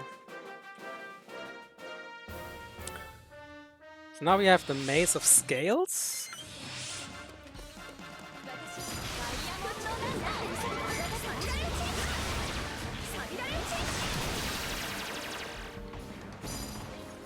Oh, Terry just got frozen. This is always cool.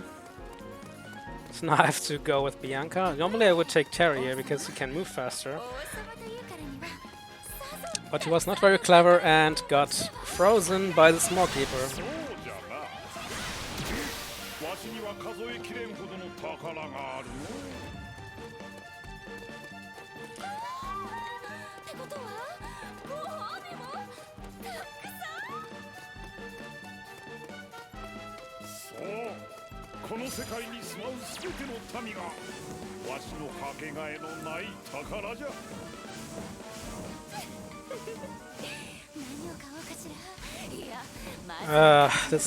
This girl. If you read all of the text there, it's just kind of cringy sometimes.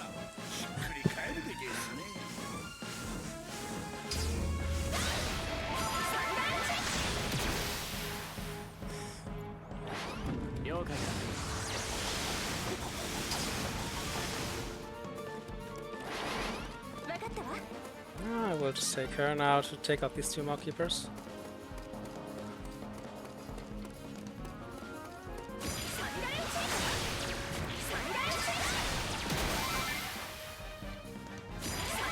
So now a lot of Mawkeepers are spawning at the same time.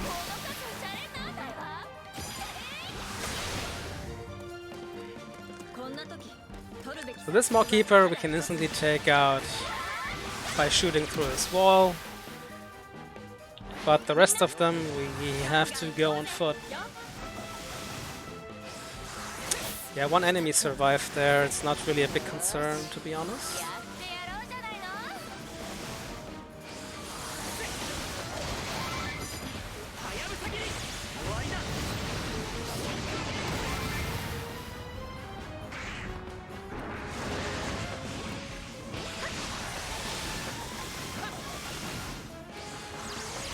So we take Terry here because it's faster to move like this.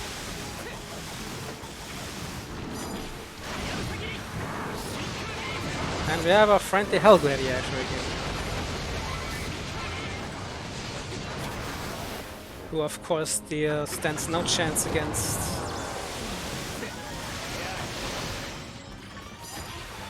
our boss destroying man.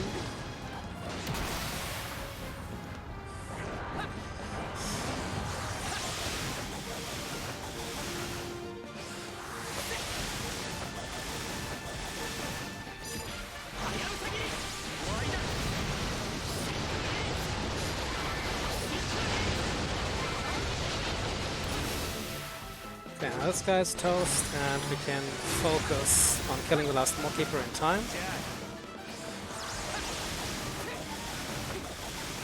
I actually use Bianca for this. I think she can take him out faster.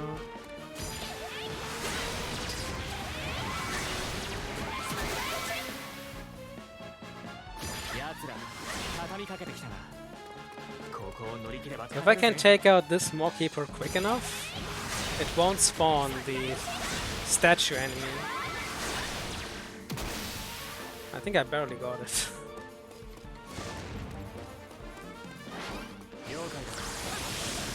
So these two final Mawkeepers here, they spawn a new type of enemy called the Archdemon. They can cast some spells, like this one will just knock us away.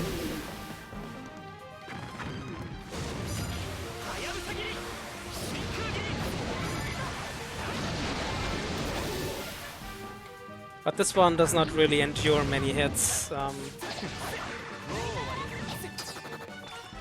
Okay, that two monsters survived at the lower left corner. But it's not a big concern here. Mystic Heroes, I've never heard of that game, sadly. Alright, now we come to a little fork in the road here. So there are a ton of side missions that you can do. You can just revisit places and complete certain missions, objectives to gain some rewards. In any percent, obviously we don't do that, but now we have to take one of these missions because it's the only mission that we have to complete for the main story. It's the intensity training. And now we will re-equip Aurora really quickly. We will not the Raging Ruby, where is it? The Stimulating Specs, and we also the Socket Locket. So these items will help us immensely during this trial here. Like, this is the only side mission we really have to do. It's also the first time, and the last time when I think about it, that we see Gregward, this little flying dragon kind of guy.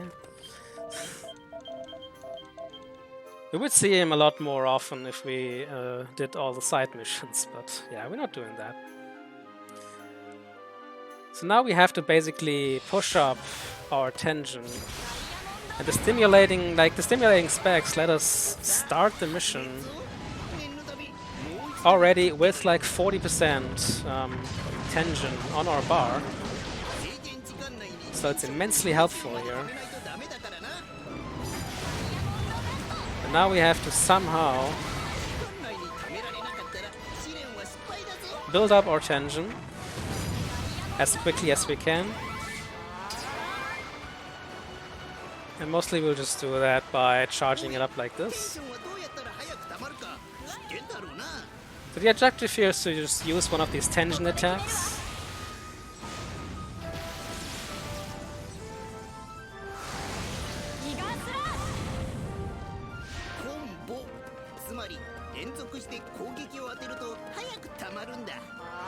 And now we have to use it a second time. So now Gregward at some time will spawn the boss enemy of this area, which is pretty much invulnerable to anything but tension attacks.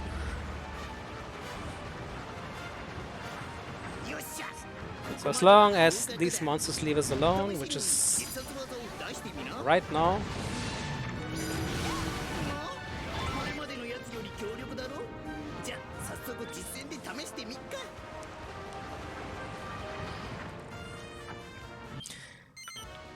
So we can only kill this guy with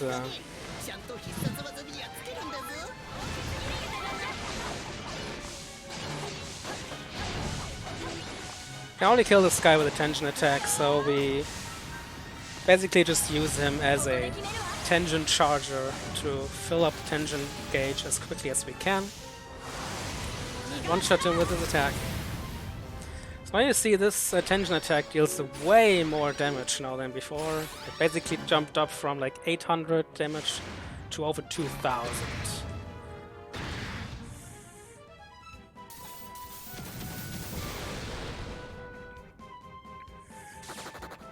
So this is it. We have now a little more time to gather some of these items here. Save a couple seconds.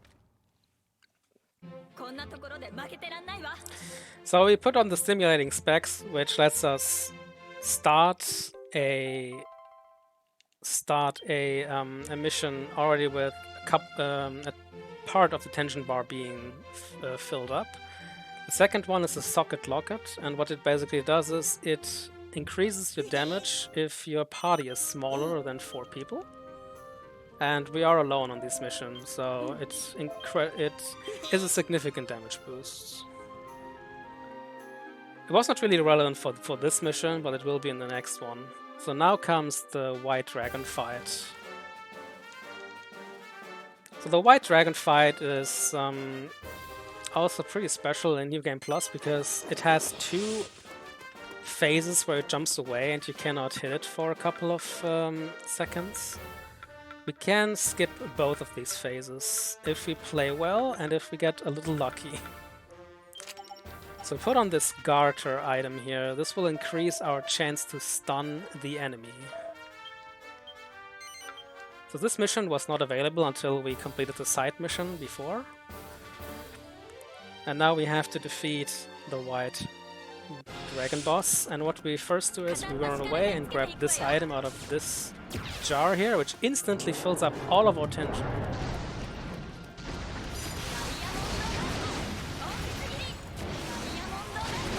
What we do now is we try to freeze them. But I think we don't get it here. Oh, I think that might be good enough. Ah, it will be close. Let's hope it works.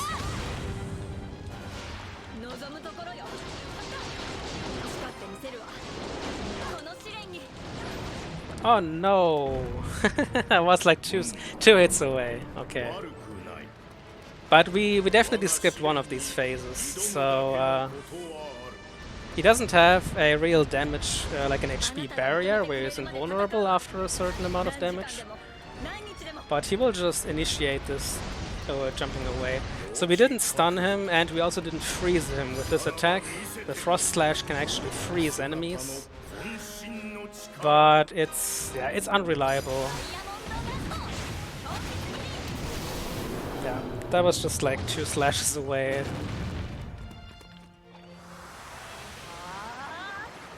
That's fine. So now comes the real boss. The Incarnated Darkness, or whatever you want to call it.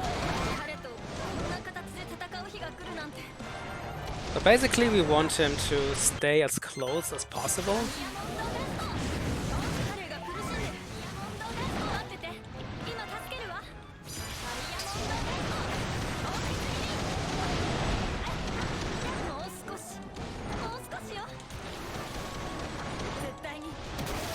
Nah, you won't jump away, dude. Okay. So this again increases our maximum level of tension once more. So now we deal roughly like 2,600 damage or something with our tension attack.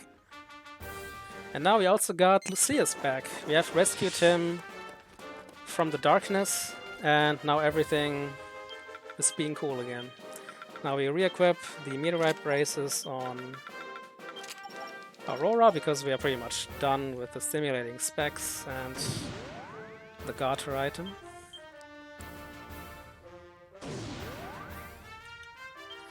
And this was too early, because I still need to talk to people. I need to talk to them, to this guy, and I need to talk to Ayla twice for some reason. The first one triggers a cutscene which is instantly skipped.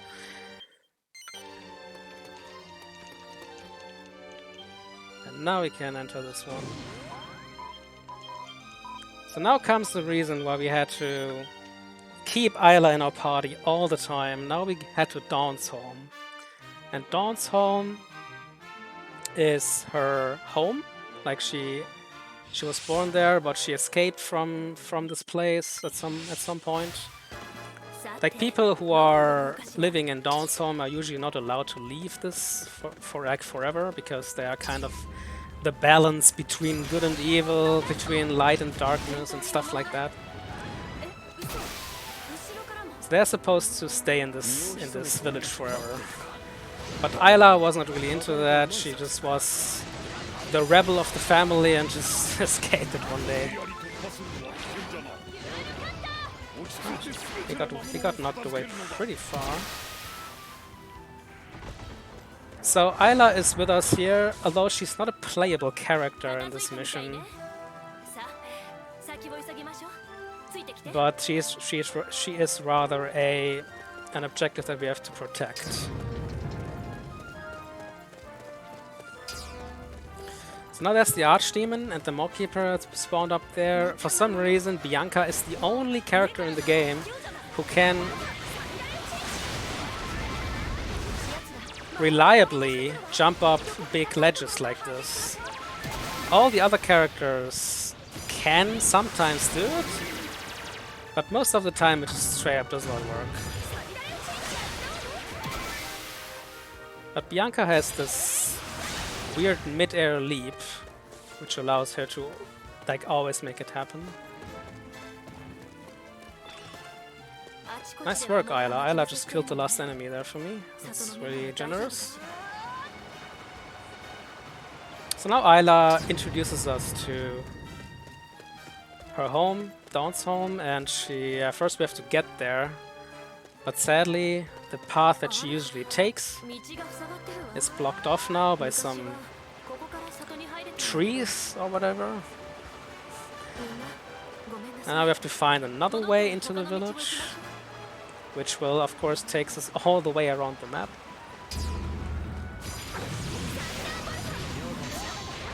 Ah, he got... Okay, Terry got severely wrecked there. First he got stunned and then he got frozen as well.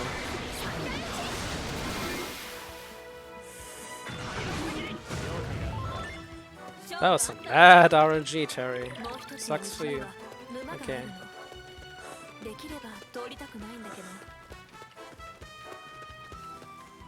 Now we wait at this gate here. We charge up all our attention of all our 3 characters here. We want to have all of them fully charged up before we head into the final room. Because we want to execute, the last super Mockkeeper, what you can call him, as soon as we can. And he takes two tension attacks to get defeated. Like he has like 5,000 HP or something, so we want to kill him with 2 of the charge tension attacks as soon as we can.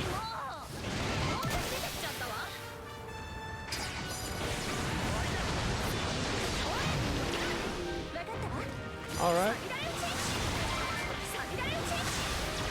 So again, this is all a little bit muddy here, so we cannot really fast travel anywhere.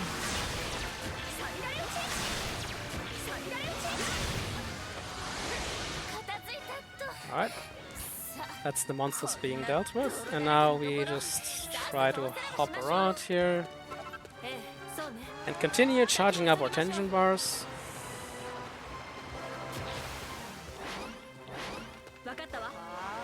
I still need her.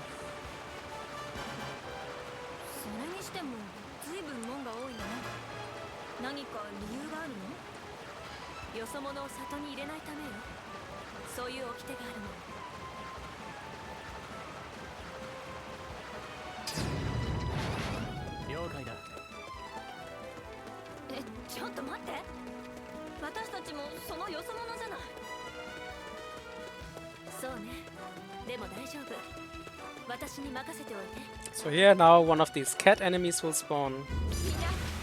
The big cat, the lion enemy. We can't prevent that at all because it spawns at the same frame basically as the Mockkeeper. We cannot prevent this spawn. Have to defeat him. Then we still have to charge up her tension bar.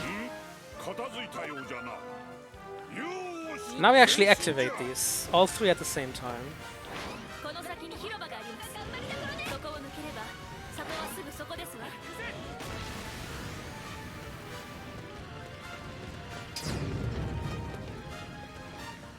So take care that I not run away too far from Ayla, because then she will stop moving.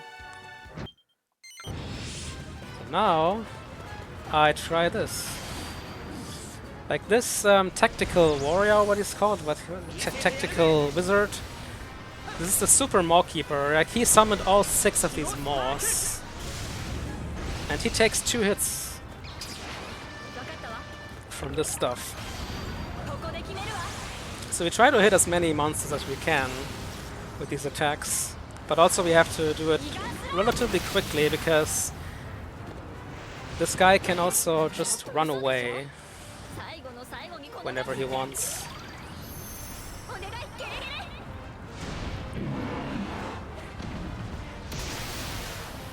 Alright, so I think we got all the big enemies here.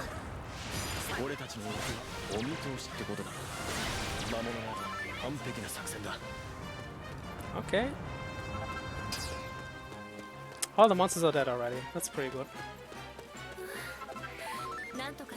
Items anywhere? I don't see any more. So now she opens this final door here, and this is the end of the mission.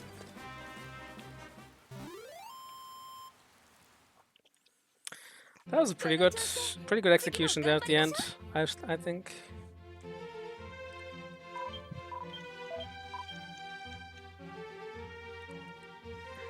Alright, so now we have to do the second Dawnsholm mission, which is the Siege of Dawnsholm.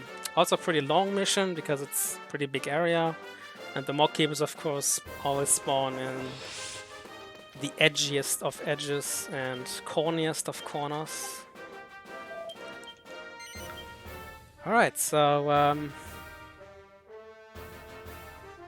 there's another protection mission. Now the Horde of Monsters have actually reached the gates of the town.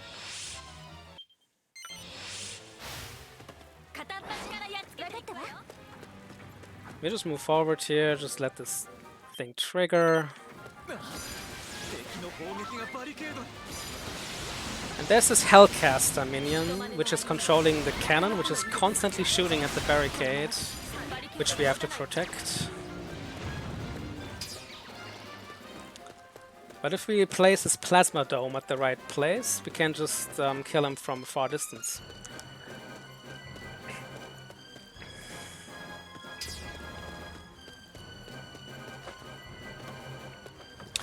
And now the mock keepers start spawning, one after another.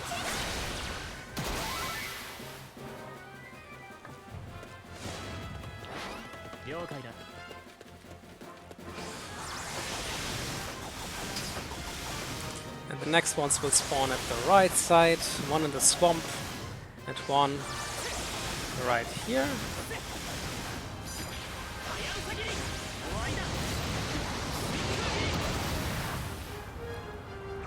This guy tried to put us to sleep again, which luckily did work.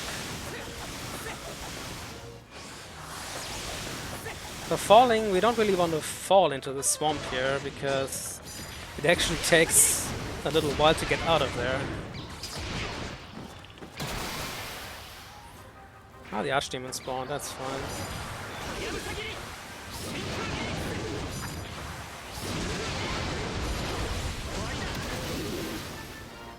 Alright. Ah, please, Bianca, do not fall down there. Yeah, she's the only one who can quickly get back up here. So there's one of these guys. This mock keeper, we will kill it as soon as it spawns. Ah, they jumped out of the swamp. Good job, guys. So there's another small keeper to the left, but we'll actually wait for this one to spawn before we head over there. It's just more convenient to the route. And now we will head left.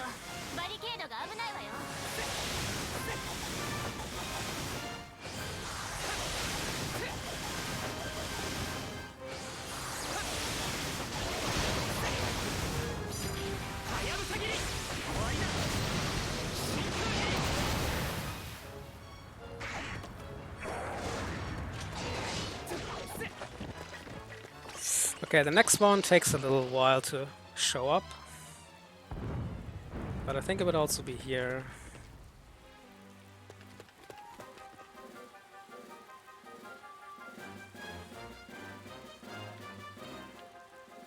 Alright, come on, show up already.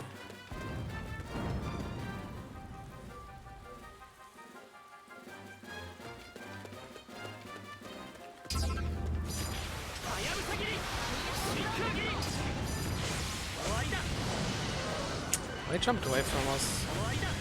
Now he teleported behind us. It's not really nice.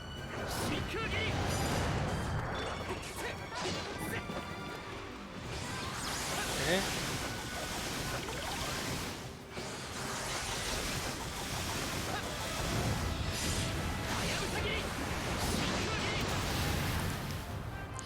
Now comes the final wave of monsters, which includes some new versions of the dinosaur enemy that we saw earlier.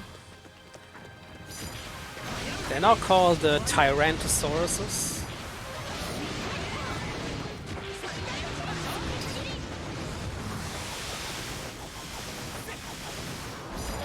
This is the Tyrantosaurus. These are quite dangerous. They can deal a lot of damage to us if you let them do that.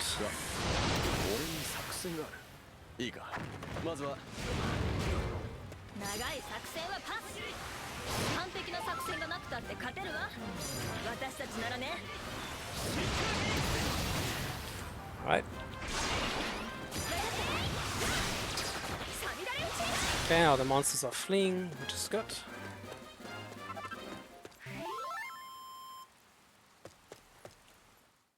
No items. Oh, that's a new one for me. No additional items.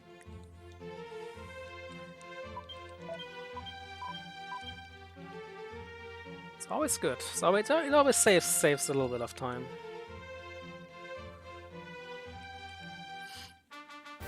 But I can tell you that in the Dragon Quest community, this game is quite underappreciated, yes, because they don't think it's like... Not all of them, obviously, but most of them think it's not a decent addition to the series. They just like to stick to the main series of games, rather than the spin-off title. So this mission also has quite a few changes since I got this friendly reminder that this form of movement is faster. So we can get to this granny earlier in time. So this mission is all about rescuing 2 of the citizens who have not made their escape yet out of the town. The first is this granny and the second one is this priestess.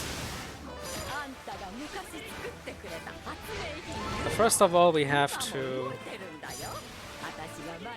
clear these monsters.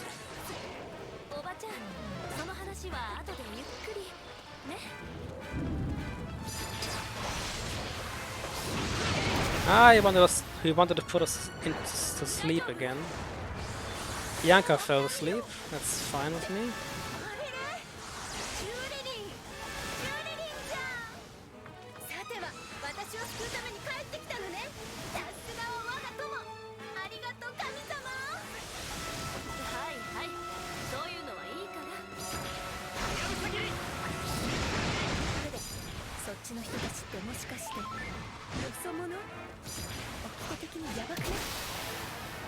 He froze me again. But he's dead. That's all that counts. Come on, Terry. It's not that bad to be frozen. Alright, so now that the monsters are all cleared, the granny and the priestess will make a run for the safe spot, which is over there. And while they are doing that, I will charge up my tension even more. Oh, it already happened. That was really quick. Alright. Then I will make my way back over here, because this is the place where the next wave of monsters will spawn. And again, we will execute a little strat here. We'll basically do the same thing that we did earlier when we take out more keepers fast enough with these tension attacks.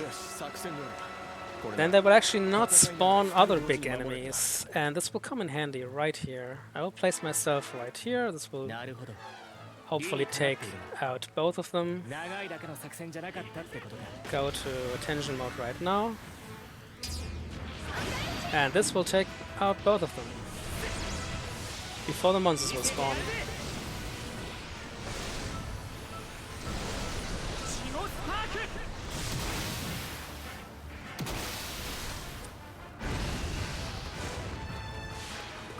can quickly pick up these gold nuggets here, and then wait for the final dragon to spawn. Which will be also right here, I think. Maybe here a little bit more to this side. Oh, no, we're way back there. Okay.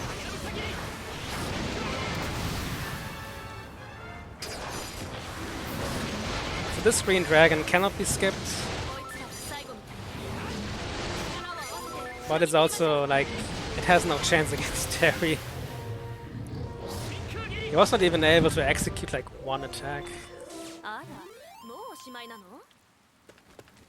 Okay.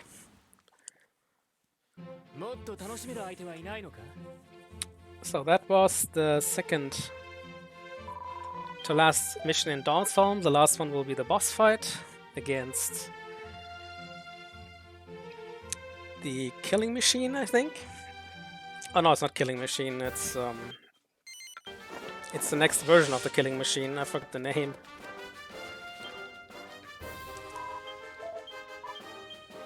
Oh, that's not the mission that I want. Thank you.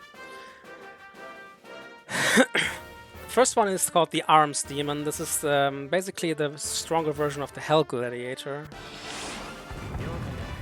And this guy can do a bunch of very annoying attacks. This is the first annoying attack that I don't want to see. And this is the second attack I don't want to see. So now I have to basically wait, because I just cannot damage him at all. So the first one was a big freeze attack.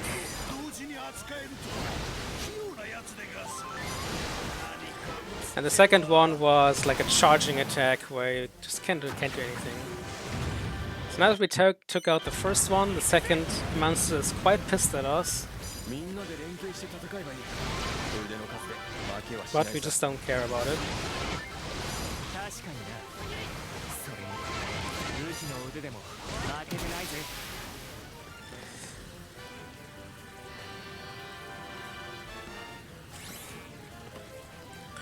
So we can make quick progress of this if we just care about the Hell Gladiator first, and then the second enemy will just charge straight at us, and we can just use our tangent to just beat him down super quick.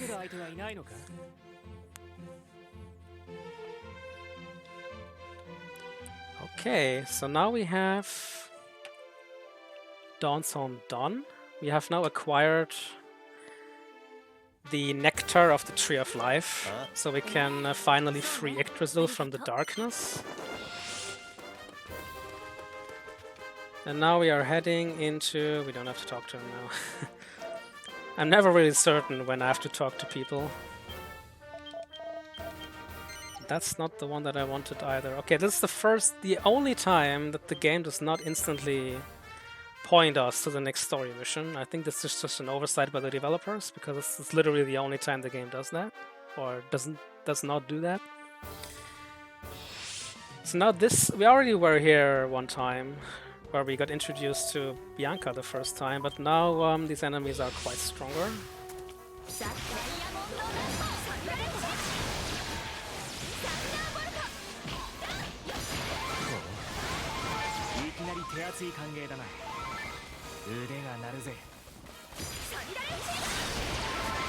First we will take care of this Gatekeeper over there, so that he doesn't spawn a ton of enemies.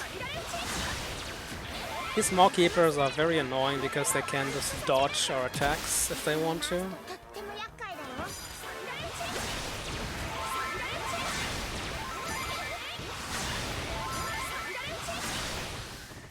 Alright, that's every monster taken care of. Now we head over this door here.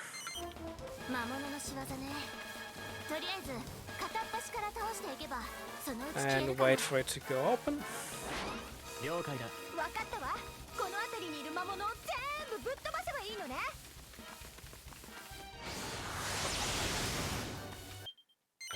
I think we got a little unlucky there, because there was a little bit more dialogue going on that I would have wanted.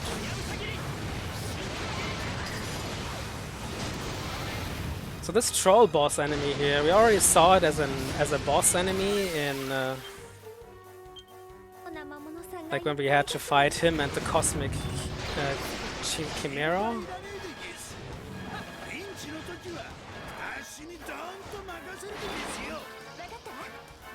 But now they start appearing as regular enemies.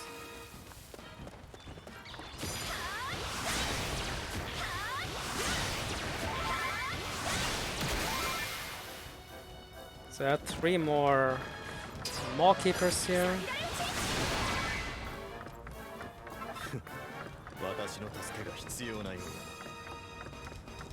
You just try to defeat them from here. Not this ape enemy, please. Kill him. They can put me to sleep or freeze me. That's not pretty cool.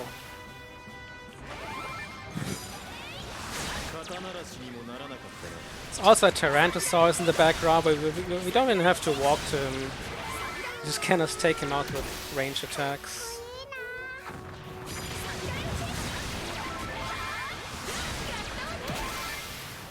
Alright.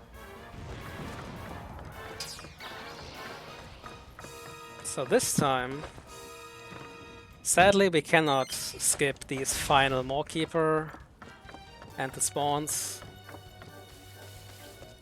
Now we have to fight them.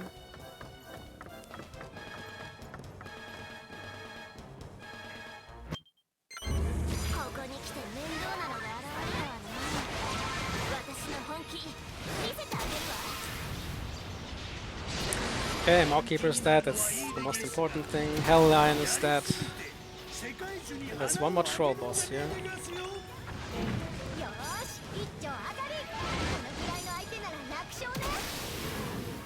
Okay.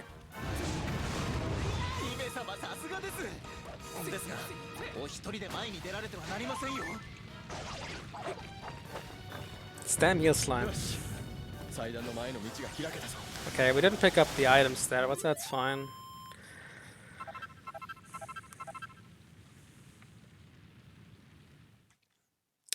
If this heal slime didn't survive, we would have had time to pick up the items. So that was the Benighted Branches, and now we are already heading to the next boss. There's only one mission here for the boss in this segment.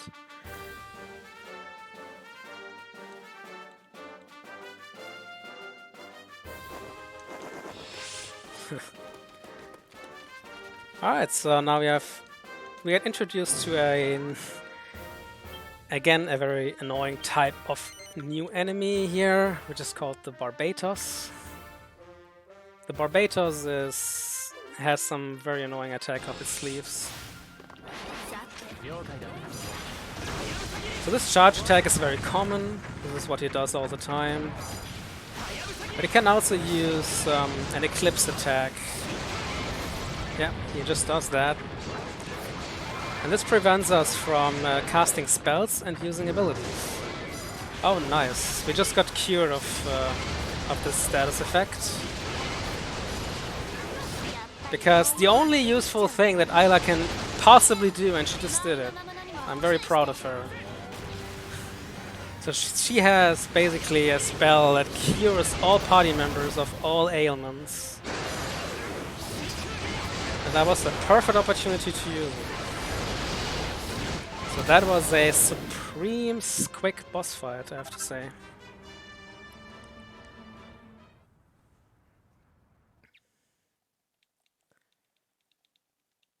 Alright, so that was the Yggdrasil tree done once and for all. Now we're heading over to the big volcano in the middle.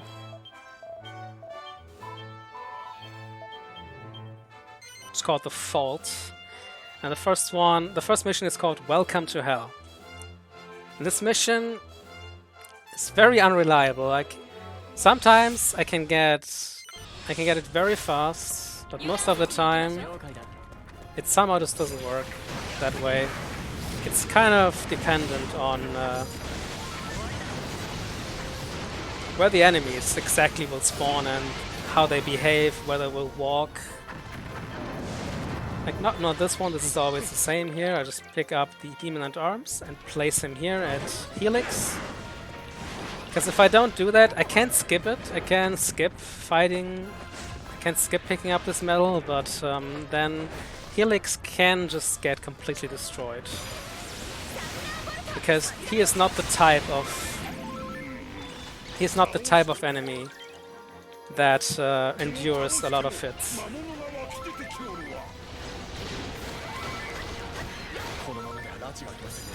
Yeah, I just got this status effect again where I can't use any ability.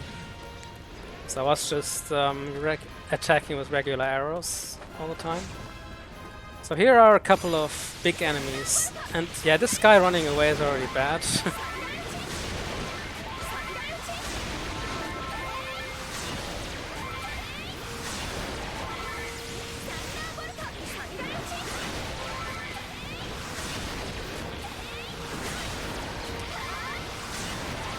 It kinda depends on how quickly I can take these guys out here.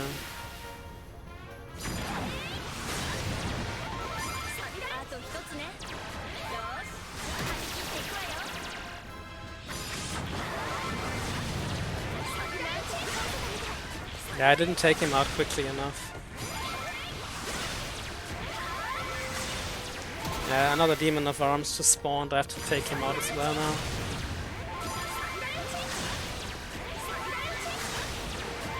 And this King Heel Slime over there. Like, where the frick is he going? He's supposed to come to me, not run away from me. Like, I have to kill this guy. This is one of the enemies I just have to kill. Yeah, this is not a good Welcome to Hell mission.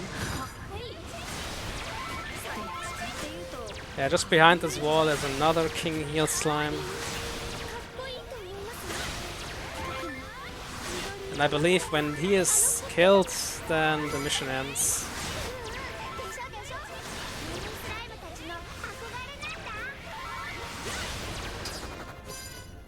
Okay, I'm beginning to flee now.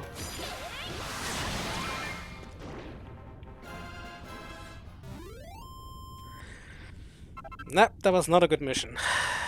But sometimes this happens. So the next mission is again just for Terry, because it's only a couple of boss fights in a row. It's called Running the Gauntlets.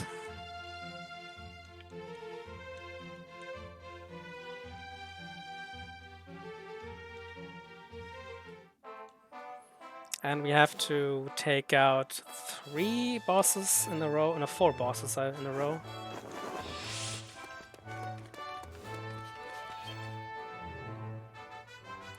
And especially one of them can really ruin my day. Because we have to fight another one of those dark stone golems that cannot be damaged, they can only be pushed into lava in this case. I will try to play it pretty safe.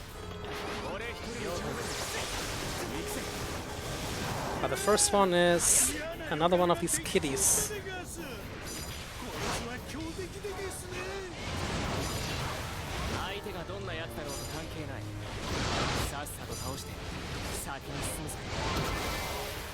Okay, it's done for.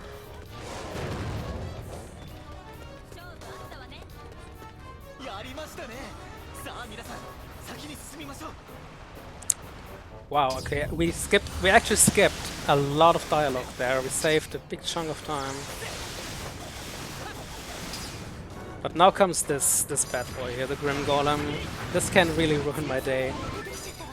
So I will try to play this very safe. By just clearing the path before I...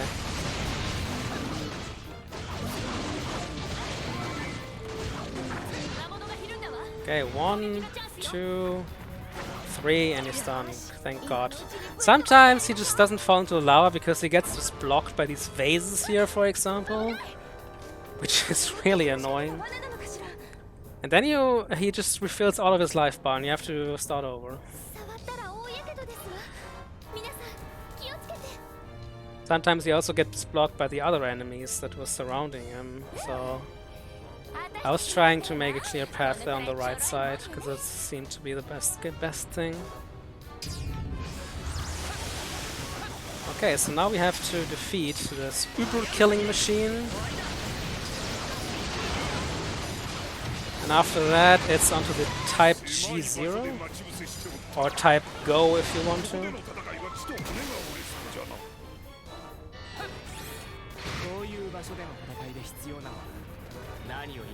Oh, it's already spinning around. That's nice.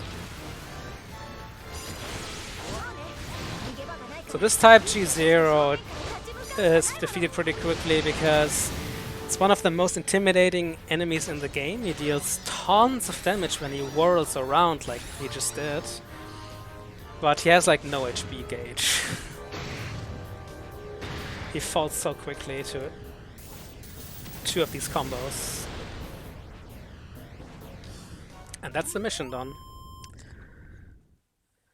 So the mission after this is not quite as easy, it's also pretty much more time consuming, so this is a race to the crater.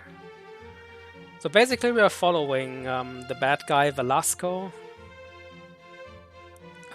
into this volcano here because he is trying to summon the big black dragon of the darkness Shadroth back to this world to consume, like, destroy the whole world basically, to put it mildly. So and we have to try to stop him from doing that. So we are following him into this volcano here and try to reach the spot that he wants to reach before he does. So first thing we have to do is we have to try to not fall off these platforms here. There's a Mawkeeper up here who just dodged an entire attack of mine. It's not cool. Another one. Okay.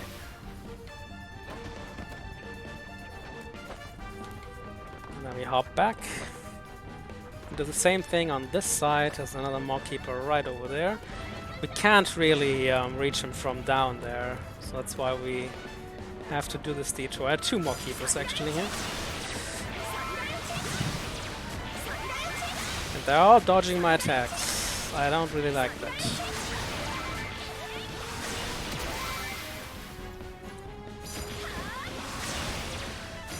Still alive. Now he's dead. Okay, now I can switch over to Terry, which should already be down here.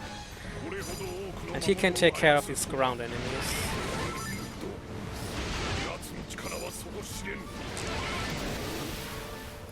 So you see the Mawkeepers get upgraded every time.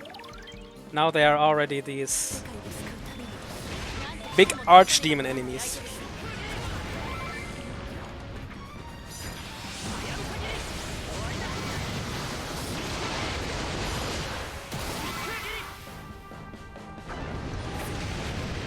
Alright, let's...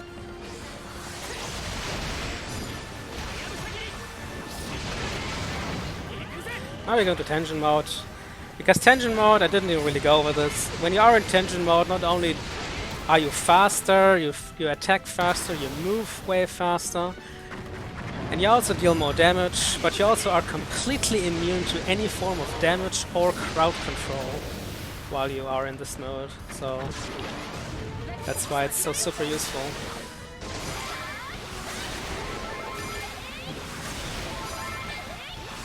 Now we have to clear a certain amount of enemies again. Ah yeah, we just hit the barrier there. Trying to dodge these monster medals here because I don't want to pick them up.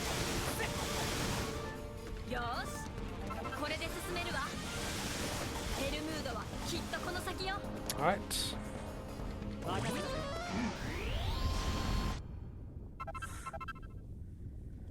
Maybe I accidentally picked up 1 monster medal here, that's fine. So now we come to the big bad guy boss fight. Fight against Velasco. Now we try to hinder them from completing his spell to bring back the big dragon of doom back to this world.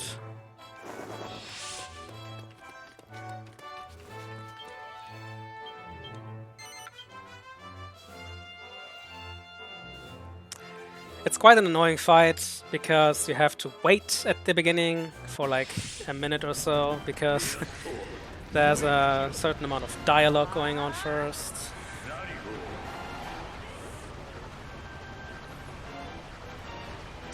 Like right now he's protected by this big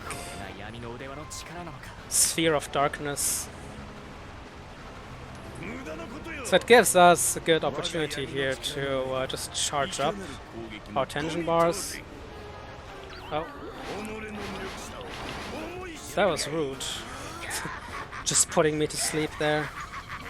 It's not cool. So now you will summon a Pazuzu and a Belial. These are basically the final forms of their type of monster races.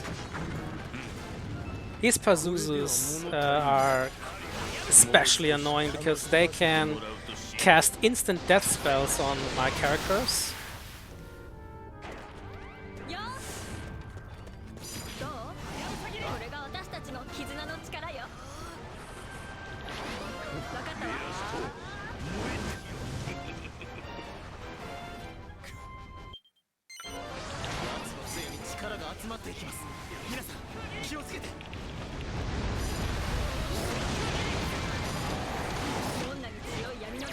And now we just try to pummel him down here.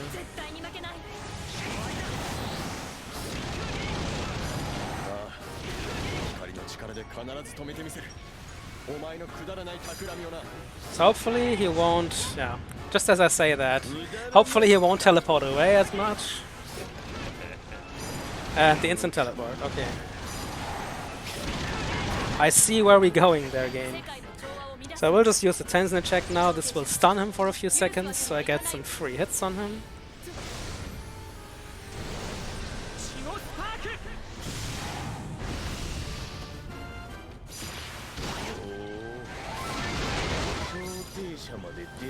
I think this should be enough, yes, okay.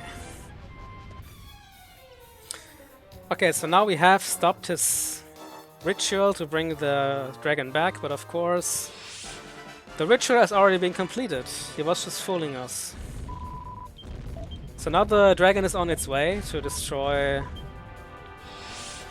the whole world, I suppose. And now we have to stop the dragon instead. So Velasco is dead right now. He won't bother us anymore. But now we have to take big care of the dragon instead. Now we have to just head back to the clouds, to our airship and Cloudbreaker.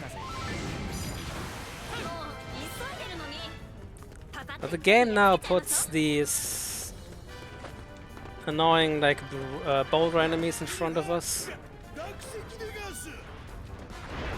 I can just try to make it on here, but most of the time it just won't happen. Okay, this time it worked. Ah, this time it worked as well. Okay, cool. I'm fine with that. Like, it's for some reason it's super precise to make it on there, and I still have no idea how it really works. Like how I have to time my jump there. No, please don't hit me, Tyrannosaurus. Also random boulders falling from the sky now and pieces of lava that can randomly hit me.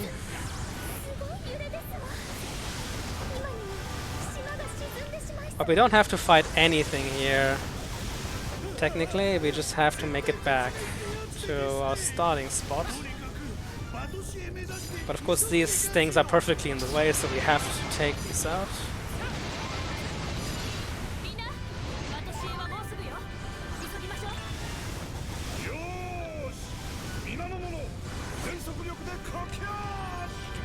Now we'll just go to tension mode because this Hell Gladiator behind me, he can just instantly knock me down if he wants to.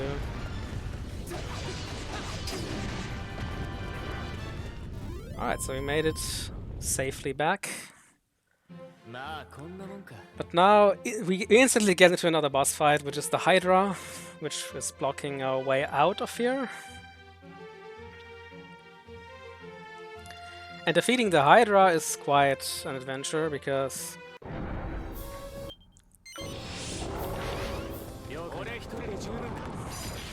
sometimes when the Hydra is in a bad mood, it just never spawns these... Oh, now it instantly spawns them. Okay, when I did my practice run, it never spawns these guys. But these are quite... So when it does this, we can just summon one of these, so they swallow this up. And this rock explodes inside of the Hydra and deals a lot of damage. And also stuns it for multiple seconds, so we can just get a lot of free hits on her.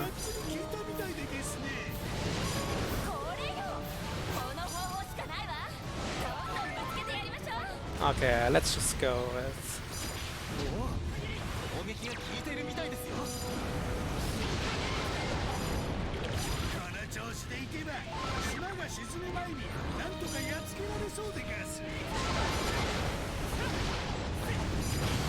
Okay, let's just use a tension attack. I picked up the monster medal too late there.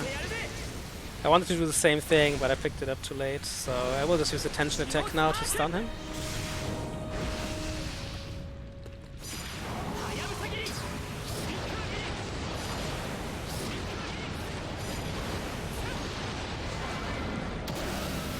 And that's the Hydra done.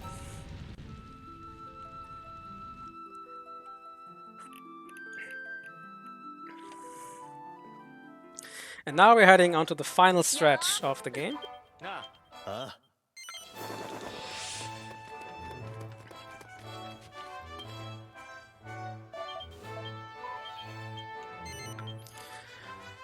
So now we have to prepare for the arrival of Shadroth, the big dragon, and the first thing we need to do is we need to find a safe spot for the citizens.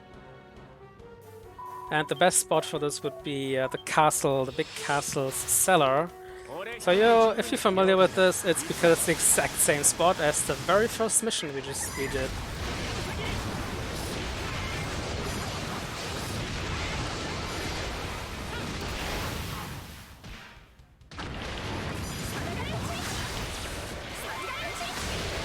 Of course, now there are way more intimidating monsters around.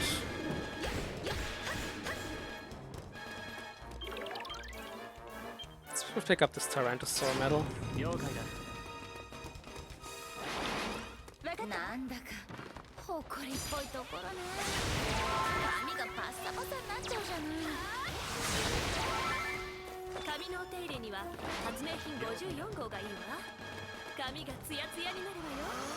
Okay, let's charge up this tension here.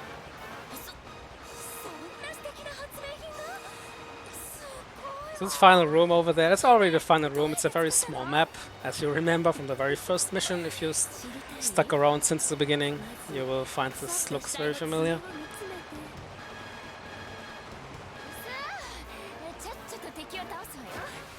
Okay, so now we filled up his tension bar, which is good, so we can just instantly take out these big guys over here.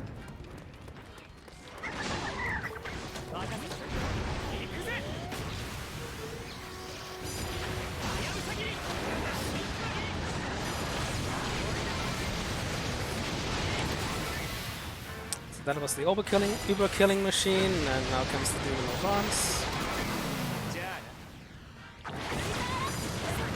And the rest of the monsters, again, will be mopped up by Bianca.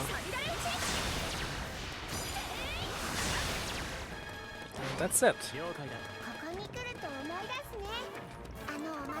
Again, we can just pick up these items here.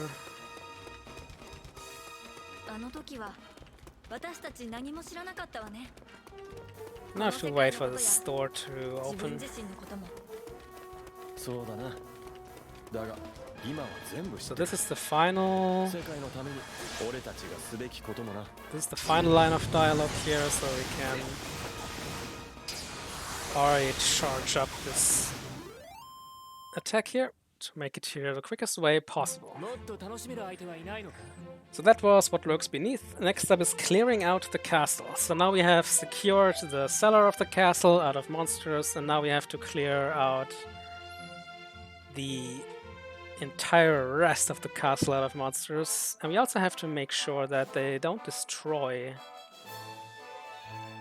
the door that leads to the cellar, because yeah, then all of the citizens who are now hidden in there would all be doomed, right? They would have nowhere to run for. So the thing that we have to protect here are the cellar doors, and while we are protecting them, we also have to clear out all the mob keepers around the castle.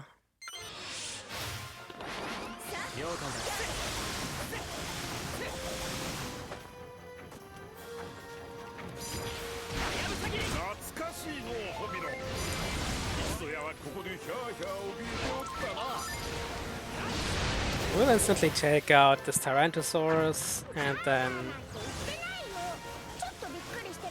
head to this enemy first, because I find this is the safest and quickest way.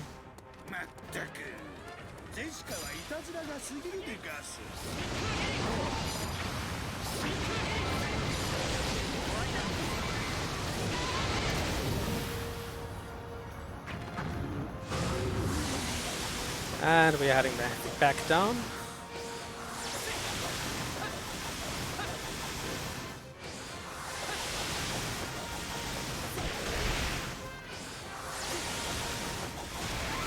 And head for the next mob keeper over here.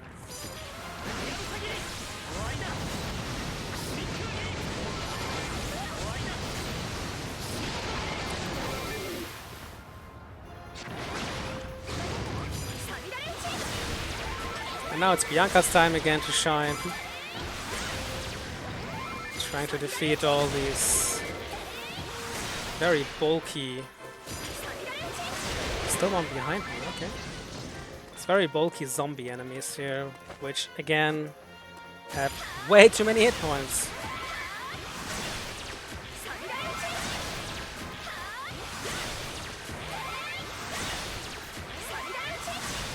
Okay, finally dead.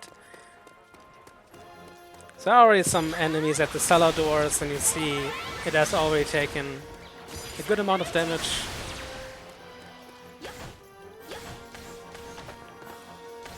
Can Sky please die? Thank you.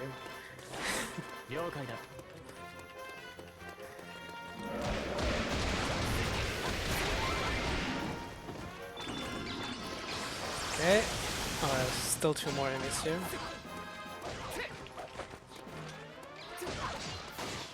Yeah, sadly we have to stop for these every time, because if we don't kill them, they will just pass us, they will just not care about us and just head straight for the cellar doors. So at the end we would have to track them down again.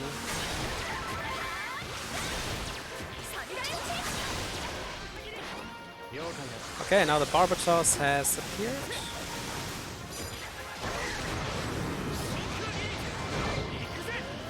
Okay, now we'll actually take the Tenjin here, because he was just about to disable my abilities again.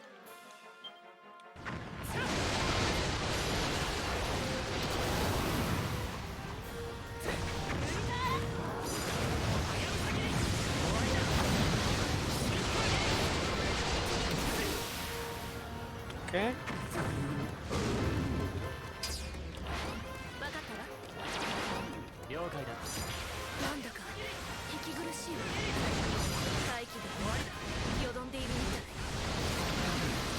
So taking out the last monster automatically makes the final 4 Maw Keepers appear.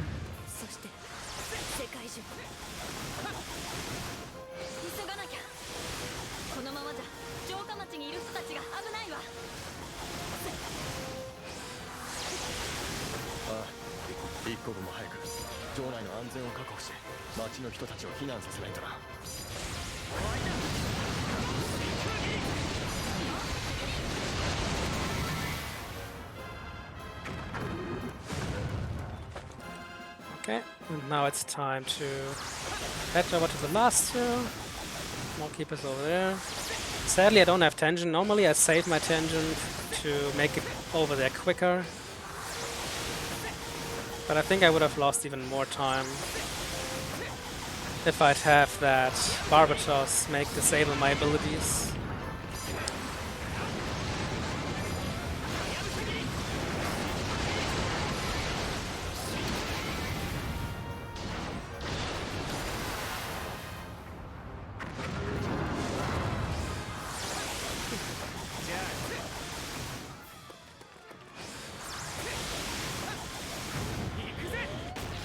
Now I have tension again, so I can just use it to defeat these a little bit quicker.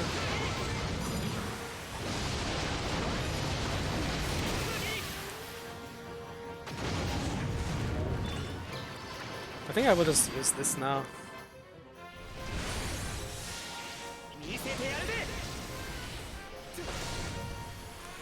Might be a little bit slow here, but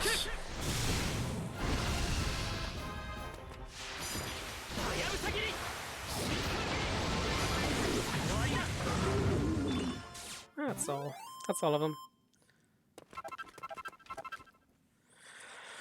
Alright, so now that we have cleared out the castle, it's time to clear out the area outside the castle. This mission is the longest in the game, but it's also the third last, so we're heading for the finals pretty quickly now, people.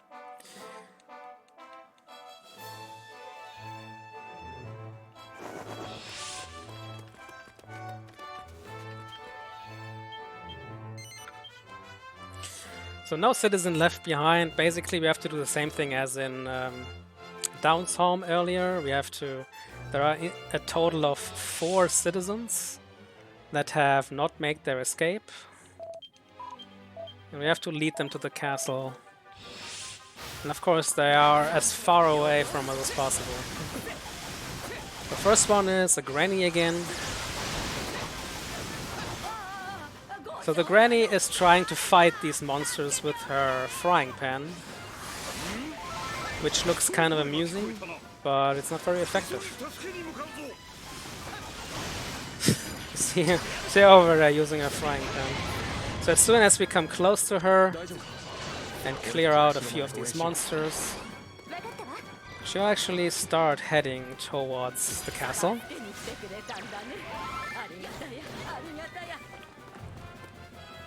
We have to stay close to her. If we didn't stay close to her, she will just stop moving at all.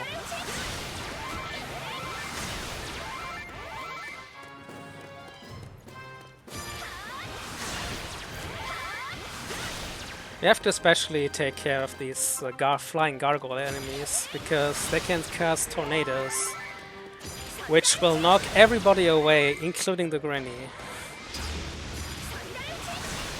So now a few surprise enemies have shown up. So these are upgraded enemies of the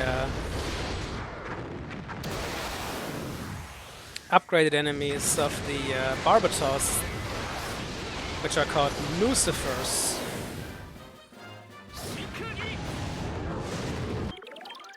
So we'll actually pick up these medals here on purpose, because they are quite strong. And are also very useful later in this mission.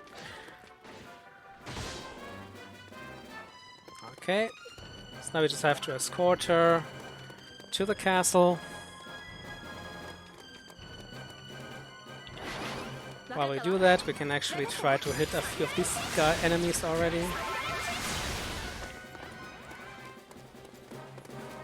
Alright, she made it.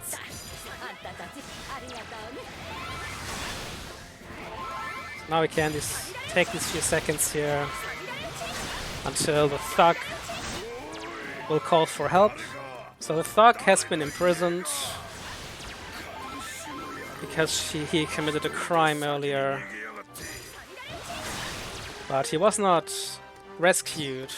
Like, he was not rescued from the prison warden before the warden ran away. Because he was afraid of Shadroth appearing. It's not very nice.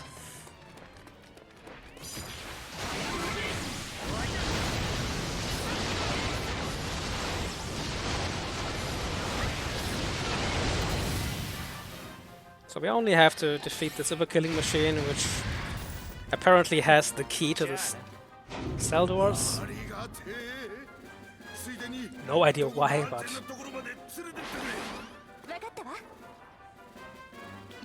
And now he will just start running as soon as the dialogue's over.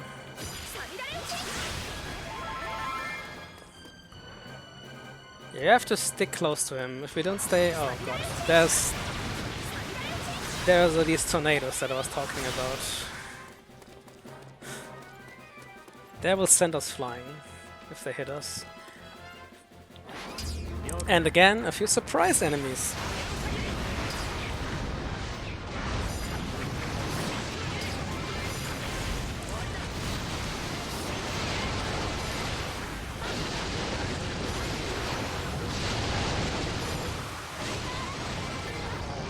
So these are 3 Tyrantosauruses.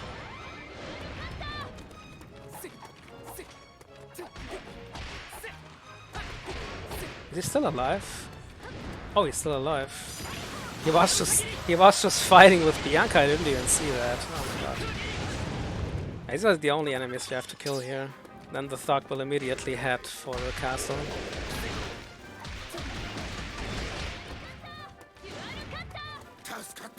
Alright, so now that this is cleared up, we can immediately head over to the last citizen.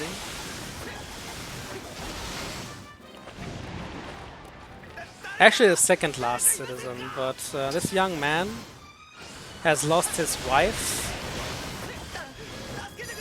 Or his fiancée, or whatever. I think it's actually his fiancée.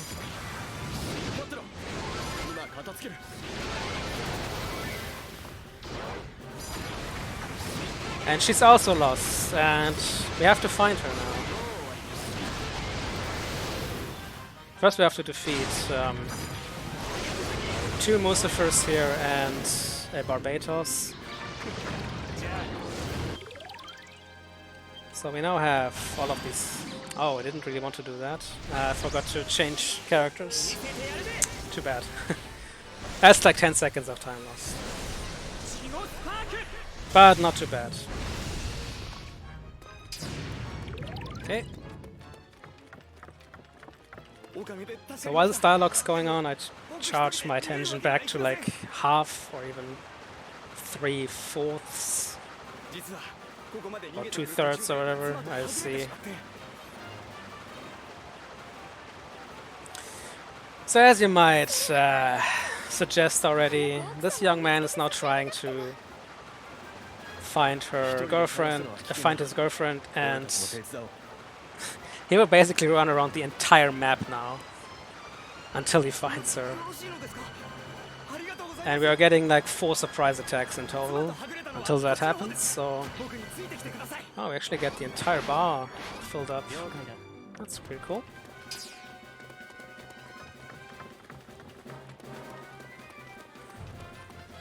So these guys here, we don't even have to kill them all. The only thing, we have to make sure that the young man makes it through here.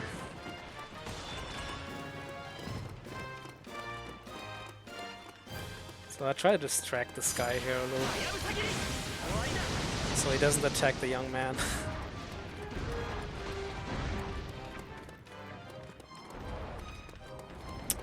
Alright, so as soon as he calls for her, I just head down here, because this is where the monsters will spawn.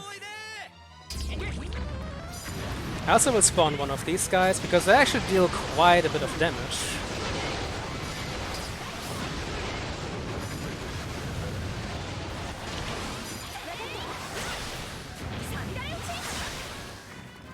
Oh, that was pretty quick. But now I have to head back a little bit to make him move. If you're too far away from him, he will just not move at all.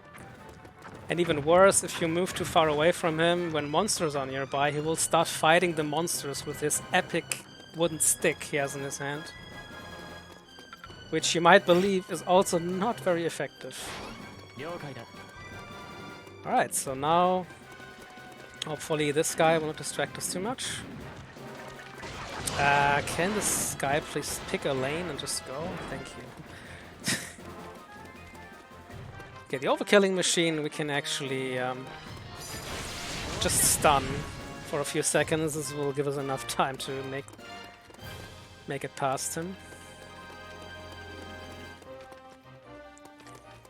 Alright. There's a Lucifer, right? Oh god, no, tornadoes. Tornadoes?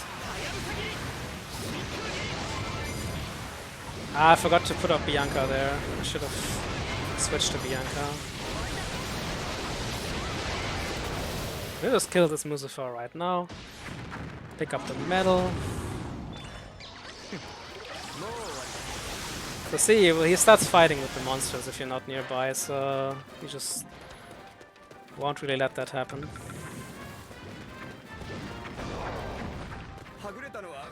Now we just play as a couple of monsters here. Because quite a bunch of monsters will spawn now.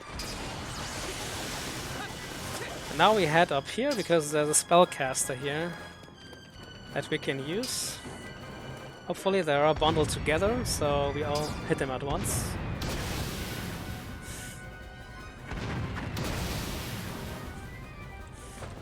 Oh, it's not too bad, I believe. Okay, this demon at arms was a bit distracted. He didn't get hit.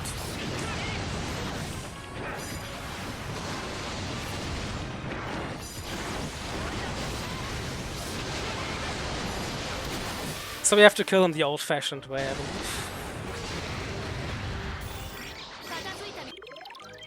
So now we have an overkilling machine and another one of these guys, and now we have to defeat.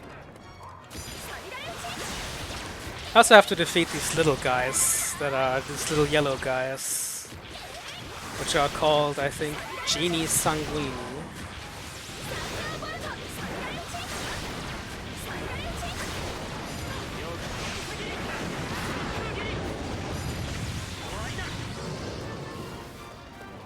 Yeah, that should be it. Or not. Ah, it's this little guy here. This one guy, dude. It's always one of these yellow guys holding up my progression. Okay. Switch to Bianca here because we have to take out a few more of these annoying flying enemies. And Terry is just not that well suited for those.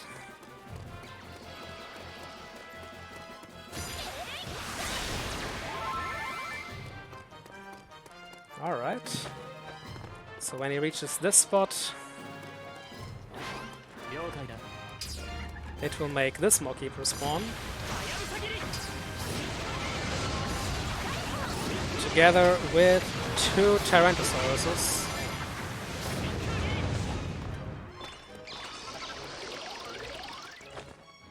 And also an Überkilling machine.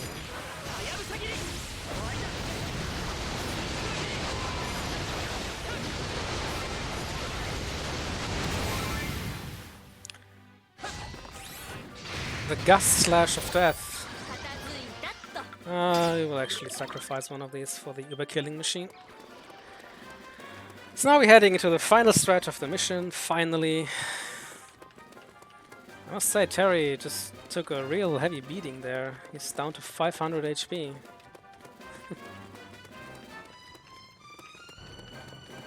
It's just a flesh wound. Alright, so now we have finally found. And we can just summon quite a bunch of these guys now, if the game lets us.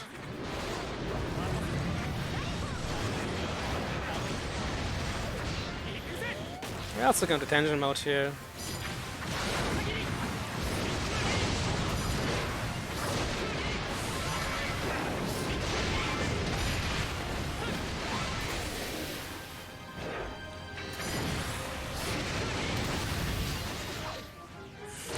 So at this point, I can't see anything here. I have no idea what's going on. I just hope that all of these guys just die.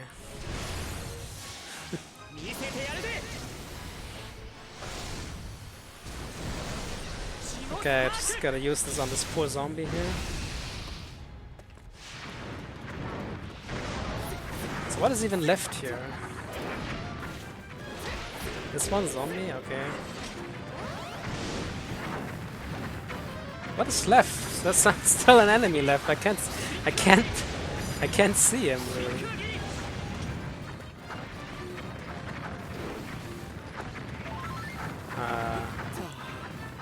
Okay, now it triggered. Okay, no, I don't know. I don't know what that was. Look at these wonderful army of monsters.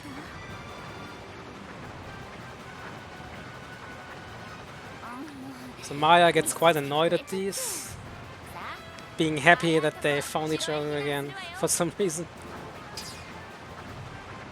So now the happy couple makes his way up to the castle. And we will of course get one final surprise attack. That's why I didn't put all of the monsters down there.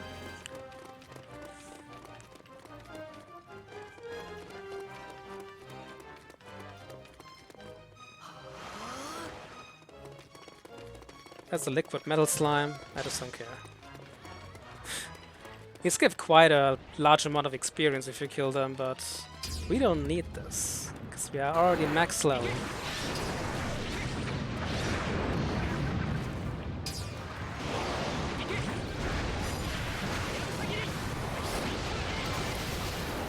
So now we have a cosmic chimera.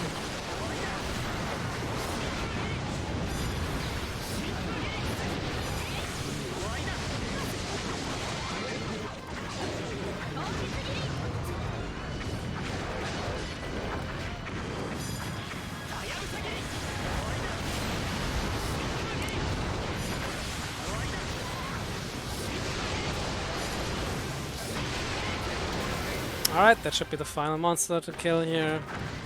And now this couple will make its way up to the castle.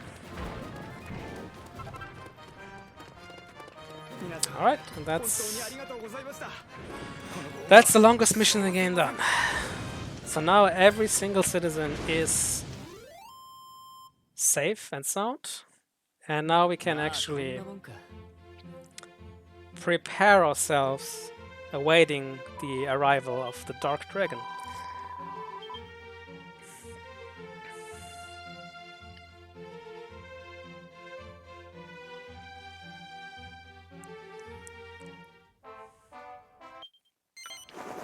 Now we have the final mission before the final boss fight.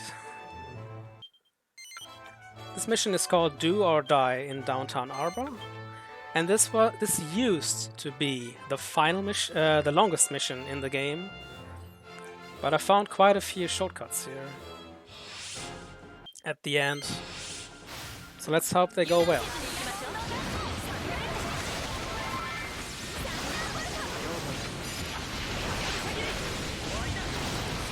So we start against these annoying uber-killing machine, and oh god, I get frozen.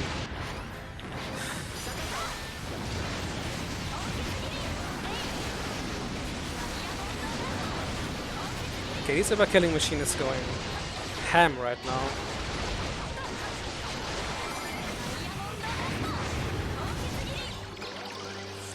So now we place these three monster medals down right here, because again we have to defend the castle gates. And if there is nobody guarding the castle gates, they will get destroyed within at least max 2 minutes at max.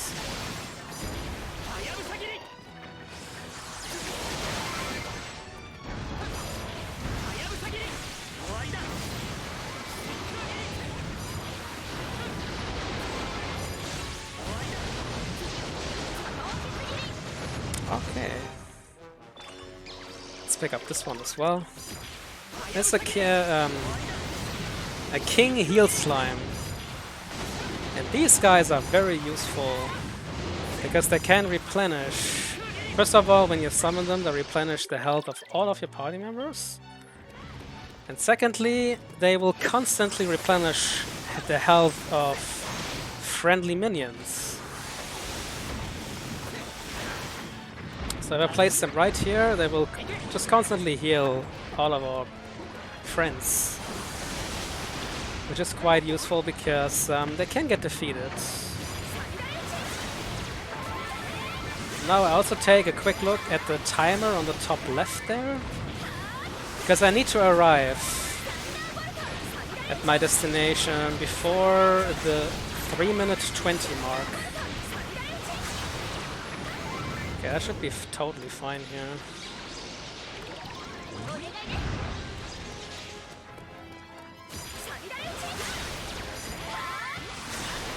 Okay, now I will actually make that disappear again and head straight for my target. So this is part of the route that I discovered is the most efficient. If I just leave right now and go to a very specific place, we go to the place where the Hellcaster is located. Because at the 320 mark, many more keepers will appear at the same time. And they will release endless amounts of enemies. So we need to defeat them as quickly as we can. Okay, check real quick again. That's perfect. 10 seconds left. So I just get into one of these and wait for the small keeper to appear right there. And 2 of these shots will take him out.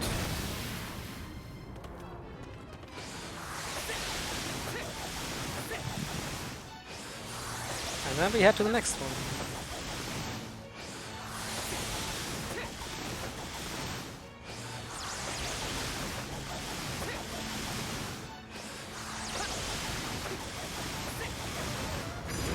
So now we have Musafers as Maw-keepers, the strongest Maw-keepers in the game.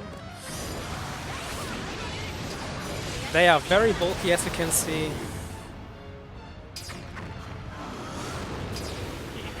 And now I will activate Terry's Tension here to make it over to this area quicker.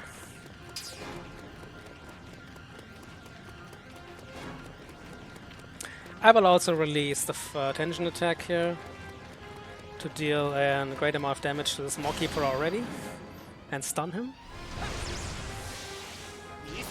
We'll get down to like 40% HP already with this attack, so it's actually quite useful. Let's say 10% of HP. Well, he's down instantly before he can even do anything.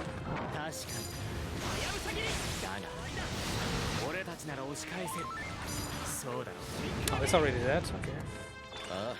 I must have hit him with the tension attack as well. That doesn't always happen though. So on to the next Maw-keeper. We will just let these guys pass for now. We take care of them later. It's more important to clear out these Maw-keepers as soon as possible.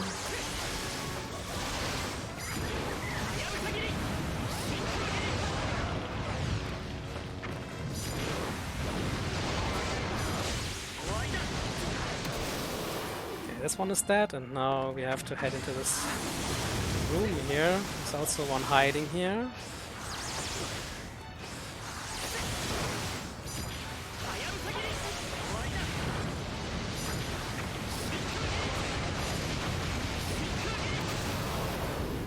He was about to stun me, but I defeated him just in time. Alright, onto the next Maw-keeper, which is just up the staircase here. Nope, no one interested. Not interested in fighting you. Pal, we will fight later.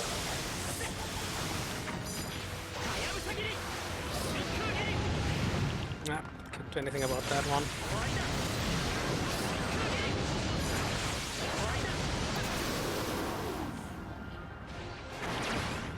So now we will use Bianca for a few seconds here just to clear out a couple of these monsters that are up on these ledges. Because if we don't defeat them now, they take forever to reach their destination. Wait, why don't I hit him? Okay.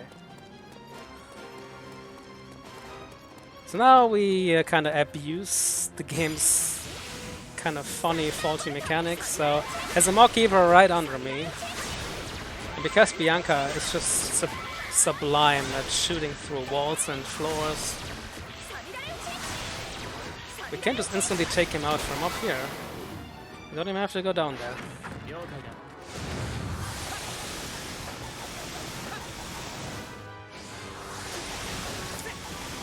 And now comes the final Mallkeeper. I think I will not defeat him in time. I think the monster that he releases will actually spawn.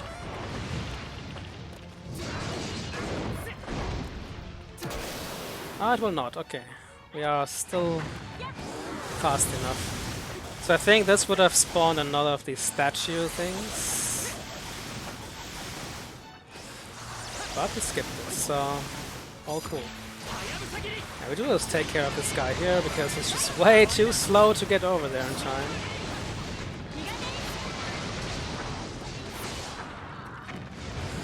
Alright. And now comes the final horde of monsters here.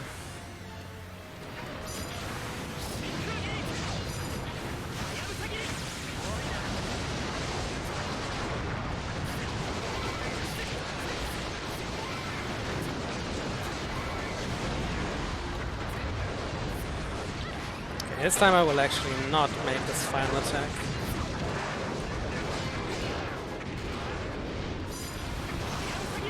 There's only this this guy here left here. So now comes the skip. So for some reason the game is supposed to spawn a final Mallkeeper now. Right over there. With I think a malicious dragon or whatever it's been called. A stronger version of the green dragon that we fought earlier. But for some reason, if no monsters are remaining at like I think 9 minutes flat, the game will just end the mission. Oh, there's a liquid metal slime. There's a liquid metal slime over there. I don't know if this can ruin my plans here. No, it doesn't. Oh, thank God. I was not sure if I also had to kill the metal slime monsters, but luckily we don't have to. So again, this mission was way shorter than it's supposed to be.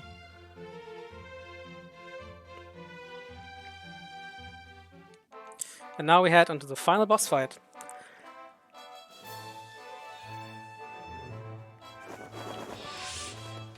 And then this run will be done for. Okay. Shadroth, Lord of the Night.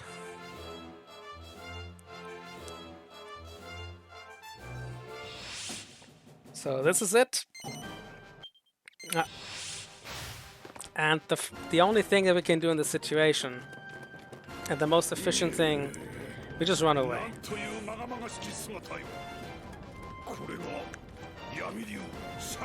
Let me see if we can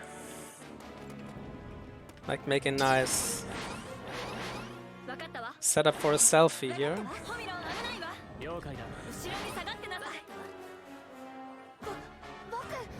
Ah, it's pretty good. So click. We're just awaiting the world to end now. We are not doing anything. This dragon can do whatever it wants. So this mission again is on a global timer at this point. I have to wait until roughly 1 minute 35, I believe. At this point, Shadroth is just surrounded by basically the same protection that Velasco had before we were able to damage him, so first we need to get rid of that.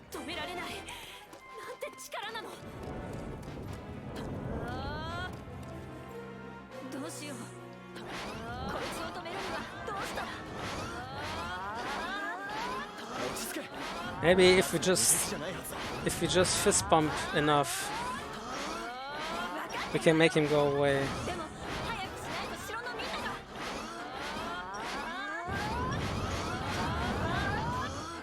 Alright, so that's the first phase of the fight done.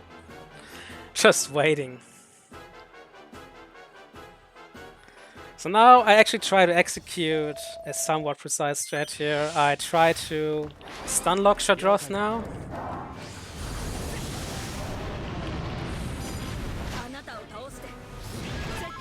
So I try to get my tension up with Terry.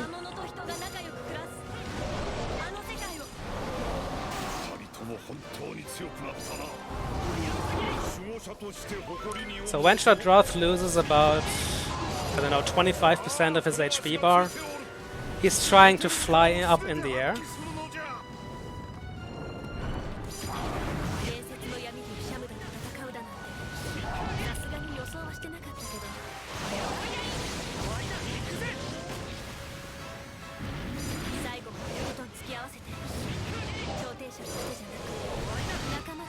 Alright, so now we try to make that happen.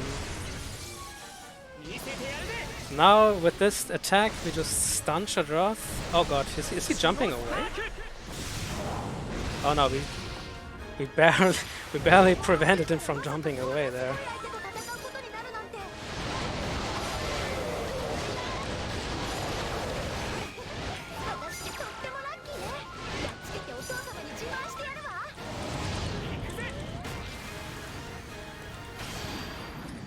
Okay, now because Terry is so ridiculously good at filling up his tension bar again, he does it so quickly that Shadroth cannot do anything. And he just gets stunned again. We try to keep doing this until he's dead.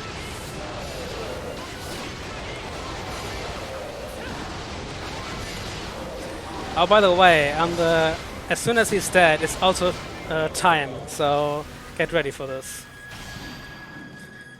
Few seconds left, okay.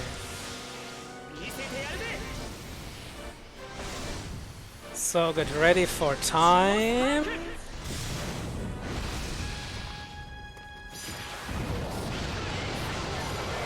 And time.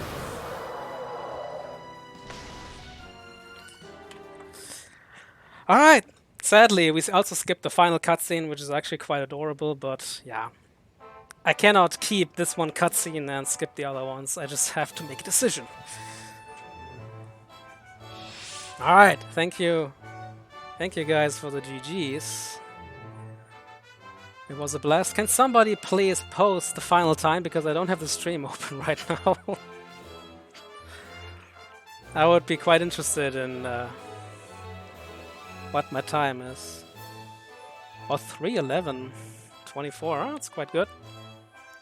Quite nice for a marathon run. I would definitely take that anytime. Nice. So with this being said, I say thank you everybody for watching the run. Thank you for the really longathon stuff, for having my run here. And I wish you a great rest of the day. And we see each other in 2 weeks again when I do my second run of this marathon. So until then, have a blast everybody, and Ludwig is signing out.